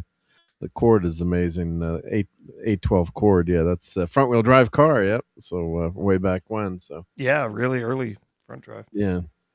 So it's gonna be a fun. It's gonna be a fun show. Cars are cool, and some of the electric stuff is cool too. Like someone was posting the. I love the Cybertruck. Every time one drives by, I'm like, oh, I wish we could get one of those. And my wife is like, over my dead body. It's like, I don't know if it's a a guy gal thing, but she's like, this is the ugliest thing I've ever seen. I'm like, this Cybertruck is so freaking cool. I want one. Yeah. God, they're so quiet too, man. When they drive, it's eerie. Yeah. I'm just sharing something, and then I'm going to read the shout outs. First of all, I shared so you know on all platforms where to find Mark D with a C, and then Istophobos, of course. If you want to see him share what he has on his screen. Yeah, I'm trying to get on 100 followers on Rumble, but I don't share as cool stuff like Ista does. So this is Ista now. I sent that as well, and now I'm going to do the shout outs. So the shout outs, I'm trying to find it. Okay, on Rumble we have God Bless 5697, Selwyn Frogget, Dude Rosef 420 was a friend of the channel. Thank you, Dude Rosef, for being here as always. Folsom Lockdown, Istophobos, Gaming Stuff. Thank you for the subscriptions on Rumble. Yeah. Thank Not you. Rumble Rants. Thank you very much. Deeple 101, You Wrong, Rogue 12, Elizabeth Quince, Leslie 5050, Darren Mai, who's now a mod here. And also thank you, Darren, for, I think on the YouTube side, he gave some subscriptions, and that's really cool as well. Citizen 42, Grumpy Griff, Born to Be Down, and Double R Star. And then let's see. Yeah, we did have some friends. Price has the first name. Oh wait, over on YouTube. I have new Dick from YouTube. Yes. I know you would enjoy reading that one. Relish it. I haven't seen I have new. No, we haven't seen him in a while. Yeah. Happy to see him. Prophetic Apathetic, Jeff Wyatt, Tim, FKHC 2005. Knight Rider, Rogue's Backstory, Captain Palsy, Electronic Progression, Kabuki Lou. I love that name. It's just fun to say. Kabuki Lou. Adrian Veit, Darth Scipio, The Duxon, Hoot Owl, Iloros, Piku, Lasher, John Davidson, Jonathan Conroy, Marlo Sharondoff, Emperor Goodwin, Dutch Gradient, Peterson, 88 Keys, Angry Sparrow, Gavin Unit, Corbin Griner, Phantom Outsider, Eclay Thomason, Yitis, Tomahawk 511, Jason Love Doctor Who, Matthew Marcillo, Kodo Rob, Darren M, Adam Gray, Putin, Mark S47, iLord Corey, Mark D with a C, Caleb Levine, Kuna Ritchie, Istophobos, Big Sur River, Not Z3PO, Jason Webster, and The Real Headcase. And yes, we did get some, we got a sticker from Istophobos. We got memberships, 4-month membership from The Real Headcase, as well as a super chat for $2. Darren M gifted some Price of Reason memberships over here on YouTube as well. We got a super chat from Jason Webster. And and another one from Real Headcase. We also got gifted memberships from Istophobos and another 5 gifted memberships from Darren M. So yeah, thank you. Thank you all. Really, really appreciate it. Always fun hanging out with you guys. And as always, Tuesdays and Thursdays here on the Night Owl. Today is Tuesday, so we're going to see you all on Thursday at 11:45 p.m. Eastern. Of course, if you're on the West Coast, it's 8:45 p.m. Eastern. And if you're in Australia, it's Friday at 2 a.m., as Istophobos pointed out. And we'll see you all next time, I guess. Take care, everyone. Thanks. Bye. Oh, well, and thank you to Professor. Thank you to Mark D with the C. Thank you to Istophobos. I should have highlighted that, but I still got a You're chance to fine. do it. Thanks, guys, for hanging out with me. And You're welcome. we'll see you My next time. pleasure. Timing. Okay.